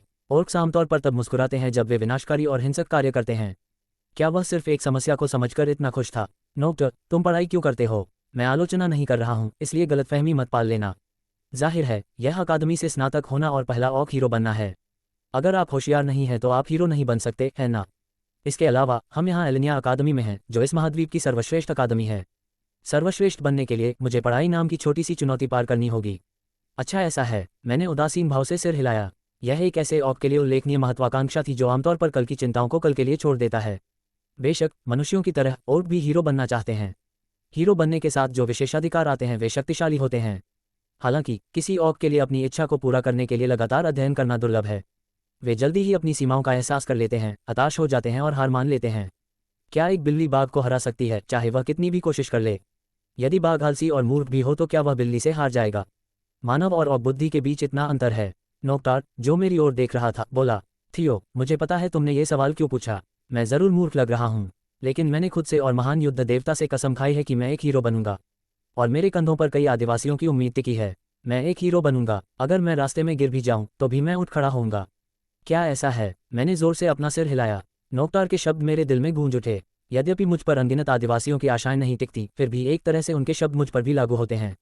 जैसा कि ओटरानका ने कहा, जन्मजात प्रतिभा स्वाभाविक रूप से अनुचित होती है। हालांकि ये प्रयास न करने का कोई बहाना नहीं है। यदि आप निराशा में भी पड़ जाएं तो भी आपको तुरंत खुद को संभालना होगा और आगे बढ़ते रहना होगा। जब तक आप कर सकते हैं, अपना सर्वश्रेष्ठ प्रयास करें। तुमने मुझे सोचने के लिए बहुत कुछ दिया है। धन्यवाद नोक्टार। खैर, मुझे ही आभारी होना चाहिए। नोक्टार खिलखिलाकर हंसा। थियो के कमरे के अंदर एमी सख्ती से खड़ी थी। वह अपने हाथ में लिए जादुई चिराग को हैरानी भरी नजरों से देखती रही। आखिर क्या हुआ? थियो के अनुरोध को पूरा करने के लिए एमी ने जादुई चिराग की मरम्मत करने का प्रयास किया था। यह एक सरल कार्य था। अधिकांश जादुई लैंपों के बुझ जाने का कारण यह था कि जादुई पत्थर का मन समाप्त हो गया था। उसे बस मन को पुनः भरने की जरूरत थी। हालांकि जादुई चिराग टूटा नहीं था। उसके अंदर का जादुई फॉर्मूला पूरी तरह गायब हो गया था, मानो हमेशा से ऐसा ही था। उद्धरण चिन्ह डॉट उद्धरण चिन्ह। चाहे उसने कितना भी सोचा, कोई स्पष्ट उत्तर सामने नहीं आया। उसने अपने पीले हाथ से अपनी गर्दन पकड़ ली और उसका सिर धड़कने लगा। थियो जादू का इस्तेमाल नहीं कर सकता था। नहीं, उसके पास जरा भी मन नहीं था। यद्यपि वह जादू सीख सकता था, लेकिन वह प्रथम चक्र मंत्र का उपयोग भी नहीं कर सकता था। यदि उसके पास जादू का उपयोग करने का कोई अन्य तरीका होता तो वह, जो 10 वर्ष की उम्र से उसकी सेवा कर रही थी, इसे अनजान नहीं होती। महान वाल्डेर परिवार में पैदा होने के बावजूद उनमें किसी भी चीज़ में कोई प्रतिभा नहीं थी। वह एक आलसी व्यक्ति था जो कोई भी प्रयास नहीं करता था। यदि वह किसी निम्न परिवार में पैदा हुआ होता तो संभवतः उसने गुजारा करने के लिए संदिग्ध तरीकों का सहारा लिया होता। एक सप्ताह पहले अकादमी के सत्र के आरंभिक मूल्यांकन के दौरान पाया गया कि उनमें बिल्कुल भी मानसिक क्षमता नहीं है। वह गुस्से से भरे चेहरे के साथ मूल्यांकन केंद्र से बाहर निकला और मूल्यांकन रिपोर्ट उसकी ओर फेंक दी। बेशक उसने उसे पढ़ा। उसमें कोई मन नहीं था, कोई विशेष योग्यता भी नहीं थी। ये हो सकता है, क्या वह जाग गया था? जागृति एक ऐसी घटना थी जो केवल कुछ ही अनुभवी, सक्रिय नायकों के साथ घटित होती थी। ये बेतुका था, लेकिन वर्तमान स्थिति को देखते हुए यह एक उचित अनुमान था। पिछले 6 वर्षों से वह लगभग प्रतिदिन उसका अपमान करता रहा था। उसने संगठन के आदेशों की अवहेलना करने और उसे सैकड़ों बार मार डालने के बारे में सोचा था। लेकिन कल रात और आज सुबह भी उसका स्वर नर्म हो गया था और वह अधिक विचारशील लग रहा था। उसके हृदय में कैसा परिवर्तन हुआ था? या वह कोई मुखौटा पहनकर उसे धोखा देने की कोशिश कर रहा था? मैं इसका कुछ समझ नहीं पा रहा हूँ। एमी ने फिर जादुई चिराग की ओर देखा। ये बहुत सफाई से किया गया था। उनकी जानकारी के अनुसार इस तरह की केवल 2 विधियां थीं। पहला मंत्र था 8वें चक्र का मन बन। महाद्वीप पर 10 से भी कम लोग थे जो इस मंत्र का प्रयोग कर सकते थे। दूसरा, हत्या समूह के छिपे हुए नेता इक्विलिब्रियम की क्षमता थी जिससे वह संबंधित थी। बेशक पूरे महाद्वीप में ऐसे बहुत से लोग थे जिनमें ये क्षमता थी। हालांकि जो लोग इसका उचित उपयोग कर पाते थे वे अत्यंत दुर्लभ थे। मुझे जल्द से जल्द इसका पता लगाना होगा। जादुई चिराग हाथ में लेकर एमी अपने कमरे में लौट आए। उसने तुरंत पत्र लिखना शुरू कर दिया। अध्याय 7, एक औक के साथ दुखी समय। शाम 6 बजे मैंने हीरो विभाग के छात्र कैफेटेरिया में नोक्टो के साथ रात्रि भोजन किया। विभिन्न जातियों के लोगों का कक्षा के बाहर, यहाँ तक कि सहपाठियों के बीच भी मेलजोल होना दुर्लभ था। मनुष्य मनुष्य के साथ ही रहे, जानवर जानवर के साथ ही रहे, ओर्क्स के साथ ही रहे, छिपकली आदमी के साथ ही रहे। बिना साथियों के कल्पित बौने गर्व के साथ अकेले रह गए।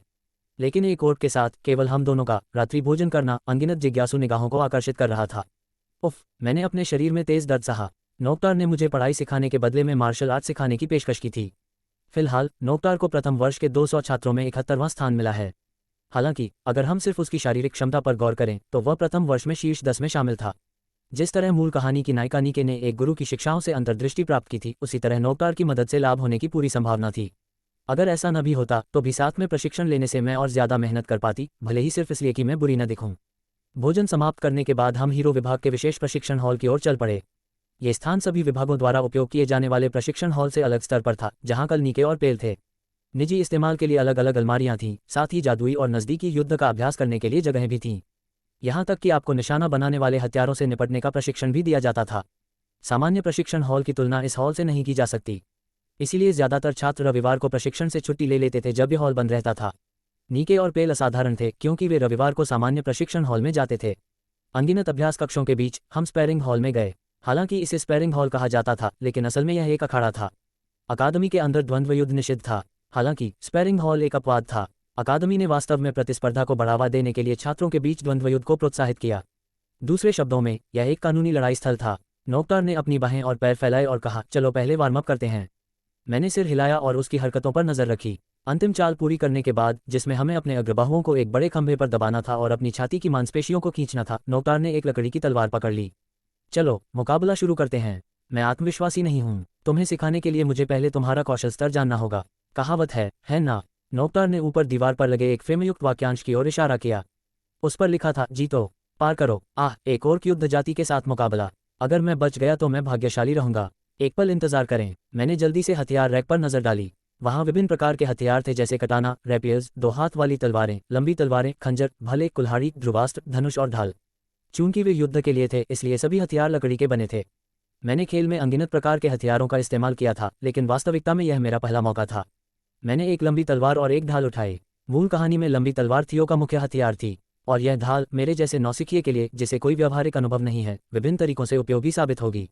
मैंने सूचना विंडो खोली। लॉन्ग स्वॉर्ड का अभ्यास करें, ग्रेट, सामान्य। एक लकड़ी का अभ्यास तलवार, किसी भी घातकता की उम्मीद करना कठिन है। अभ्यास शील्ड, ग्रेट, सामान्य। एक लकड़ी का अभ्यास ढाल, मजबूत प्रभावों का सामना करना कठिन है।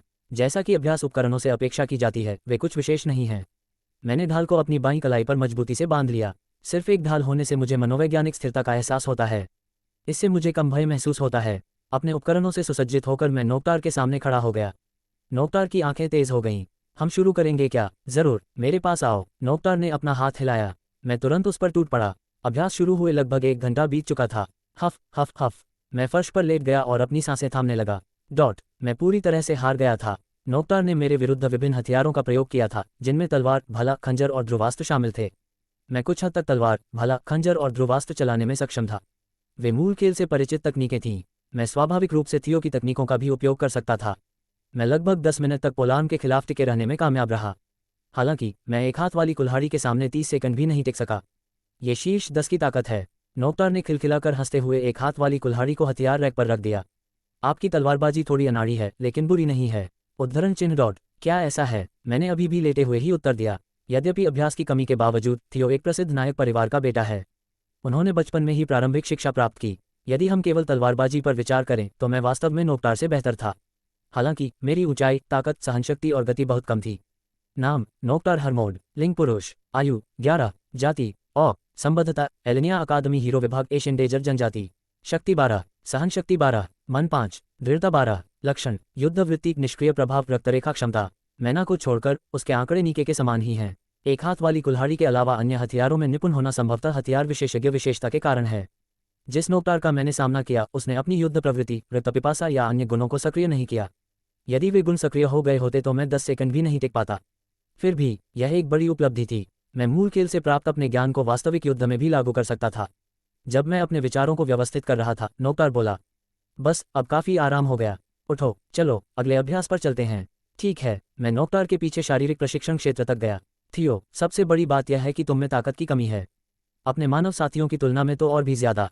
ताकत बढ़ाना तुम्हारी प्राथमिकता होनी चाहिए। वह सही है। इस दुनिया में बंदूकें नहीं हैं। हथियार चाहे कोई भी हो, शारीरिक शक्ति आवश्यक है। सिर हिलाते हुए नोक्टार जोर से हंस पड़ा। ठीक है, चलो इस पर काबू पाते हैं। चलो इस राशि से शुरुआत करते हैं। फिर उन्होंने बारबेल की ओर इशारा किया, जिसमें कल मैंने जो प्लेटें उठाई थीं उससे कहीं अधिक प्लेटें थीं। क्या हमें वजन थोड़ा कम नहीं करना चाहिए? मैंने ईमानदारी से कहा। यह बहुत चुनौतीपूर्ण लग रहा था। नहीं, तुम इसे उठा सकते हो। मैं तुम्हारी मदद करूंगा, इसलिए जल्दी करो। मेरे पास कोई और विकल्प नहीं था। थियो, बस एक और। तुम कर सकते हो। अपने बाएं हाथ में महान युद्ध देवता की आशा और अपने दाहिने हाथ में अपने लोगों की शुभकामनाएं लेकर इसे एक साथ उठा लो। बस थियो, रुको मत। तुम कर सकते हो, तुम कर सकते हो। नोक्टार से 2 घंटे का एक प्रशिक्षण सत्र प्राप्त करने के बाद मैं अंततः छात्रावास में वापस लौटने में सक्षम हो गया। मुझे पता भी नहीं चला कि रात के 10 बज चुके हैं। मैंने छात्रावास के प्रवेश द्वार की ओर देखा। वाह, मेरे आने से काम खत्म नहीं हुआ। मेरा कमरा 20वीं मंजिल पर था। मैंने अपने थके हुए शरीर को सांत्वना दी और सीढ़ियां चढ़ गया। अंततः 20वीं मंजिल पर पहुंचने पर, जैसी कि उम्मीद थी, एमी मेरे कमरे के सामने खड़ी थी। तथापि उद्धरण चिन्ह, विस्मयादिबोधक चिन्ह, उद्धरण चिन्ह। जब हमारी नजरें मिली तो एमी आश्चर्यचकित दिखी, मानो उसे कुछ गलत करते हुए पकड़ा गया हो। उसे क्या हुआ है? मेरे चेहरे पर कुछ लगा है क्या? आने से पहले मैंने नहा लिया था। उद्धरण चिन्ह डॉट। आप लौट आए हैं, युवा स्वामी। एमी पास आए और उसने अपना सिर झुका लिया जैसे उसने कल किया था। हाँ, लेकिन एमी यहाँ कब से इंतजार कर रही थी? वो भले ही हत्यारी हो पर उसे दरवाजे के बाहर से मेरी आवाज़ नहीं सुननी चाहिए थी। तुम कब से यहाँ खड़े हो? 6 बजे से। 4 घंटे से ज़्यादा इंतज़ार। अगर मैं कुछ नहीं कहूँगी तो वो ऐसा करती रहेगी। कल से मेरा इंतज़ार करने की कोई ज़रूरत नहीं है। इससे अधिक नाराज़गी अर्जित करने की कोई आवश्यकता नहीं है। इस रास्ते में मुझे नहीं पता कि मैं क्यों मरता हूँ। बेहतर यही है कि मौत की संभावना को जितना हो सके कम किया जाए। इसके अलावा मैं लगातार देर से वापस आने की योजना बनाता हूँ। अगले शुक्रवार को प्रैक्टिकल परीक्षा है, छात्रों के बीच द्वंद्व युद्ध। ये विश्वविद्यालय की मध्यावधि परीक्षा जैसा ही है, लेकिन जाहिर है इसका असर हमारे ग्रेड पर पड़ता है। मेरी वर्तमान रैंकिंग 200 छात्रों में से 181वीं है। 181वें से 200वें स्थान तक के सबसे निचले 10% छात्र औसत दर्जे के हैं। आखिरी होना 181वें स्थान पर होने के बराबर है। मैं 181वें स्थान पर सिर्फ इसलिए हूँ क्योंकि मैं एक अच्छे परिवार से हूँ। मुझे लगातार प्रशिक्षण की ज़रूरत है, सिवाय उस समय के जब मैं सप्ताहांत में छिपे हुए टुकड़े इकट्ठा करने जाता हूँ। सौभाग्य से नौकर मुझे प्रशिक्षण देने में मदद करने के लिए तैयार हो गया। उद्धरण चिन्ह डॉट। आपका इंतजार करना अभी भी मेरे कर्तव्यों में से एक है। एमी ने क्षमा याचना करते हुए अपना सिर झुका लिया। नहीं, भूल जाओ, इंतजार मत करो, लेकिन मुझे दोबारा कहने पर मजबूर मत करो। अगर तुम फिर से इसी तरह इंतजार करोगे तो मैं इसे टालने नहीं दूंगा। वैसे क्या तुमने टूटे हुए जादुई चिराग को ठीक कर दिया? एमी बोलने से पहले हिचकिचाई। हाँ गुरुजी, मैंने इसे एक नए से बदल दिया। अच्छा, तुमने कड़ी मेहनत की है। धन्यवाद युवा स्वामी, आपका दिन बहुत लंबा रहा। कृपया अपना बैग मुझे दे दीजिए। एक पल इंतजार करें। मैंने नोकटार से प्राप्त पैकेज निकाला और एमी को अपना ब्रीफकेस सौंप दिया। एमी ने मेरा ब्रीफकेस स्वीकार कर लिया और मेरे हाथ में रखे पैकेज को एक अजीब नज़र से देखा। शुभ रात्रि युवा स्वामी, मैं कल सुबह आपसे मिलूंगा। मीठे सपने। कल की तरह ही वही रोबोटिक टिप्पणी। वह एक भावनाहीन महिला है, मानो वह कोई हत्यारी ही न हो। ठीक है एमी, तुम भी मीठे सपने देखो। मैंने भी वही उत्तर दिया और तुरंत अपने कमरे में जाकर बिस्तर पर लेट गया। सौभाग्यवश मुझे कोई दर्द महसूस नहीं हुआ। प्रशिक्षण मैदान पर स्नान करना एक अच्छा निर्णय था। नर्म बिस्तर ने मुझे गले लगा लिया। थकान मुझ पर ज्वार की लहर की तरह छा गई। हाँ ठीक है, मैंने नोक्टर द्वारा दिया गया पैकेज खोला। अंदर हल्का भूरा महीन पाउडर था। उन्होंने कहा कि यह एक पारंपरिक आदिवासी औषधि है ना? मांसपेशियों के विकास के लिए अच्छा है और मुझे इसे हर 3 घंटे में लेना चाहिए। मैंने थोड़ा सा पाउडर उठाया, उसे पानी में मिलाया और गटक लिया। उफ, मुझे मतली की लहर ने जकड़ लिया। इसका स्वाद बहुत बुरा है। यदि मुझे 2 सप्ताह के भीतर कोई प्रभाव नहीं दिखता तो मैं इसे और नहीं लूंगा। 4 दिन बीत चुके थे। कक्षाओं का अंतिम सप्ताह आ गया था और वह शुक्रवार था। कहना पड़ेगा, यह उपन्यास मुझ पर अपनी पकड़ बना रहा है, खासकर उस हिस्से पर जहां मैं अभी हूँ। हाँ, फिर भी इस पर काम करना थोड़ा मुश्किल है। पता नहीं क्या है, शायद लेखक की लेखन शैली।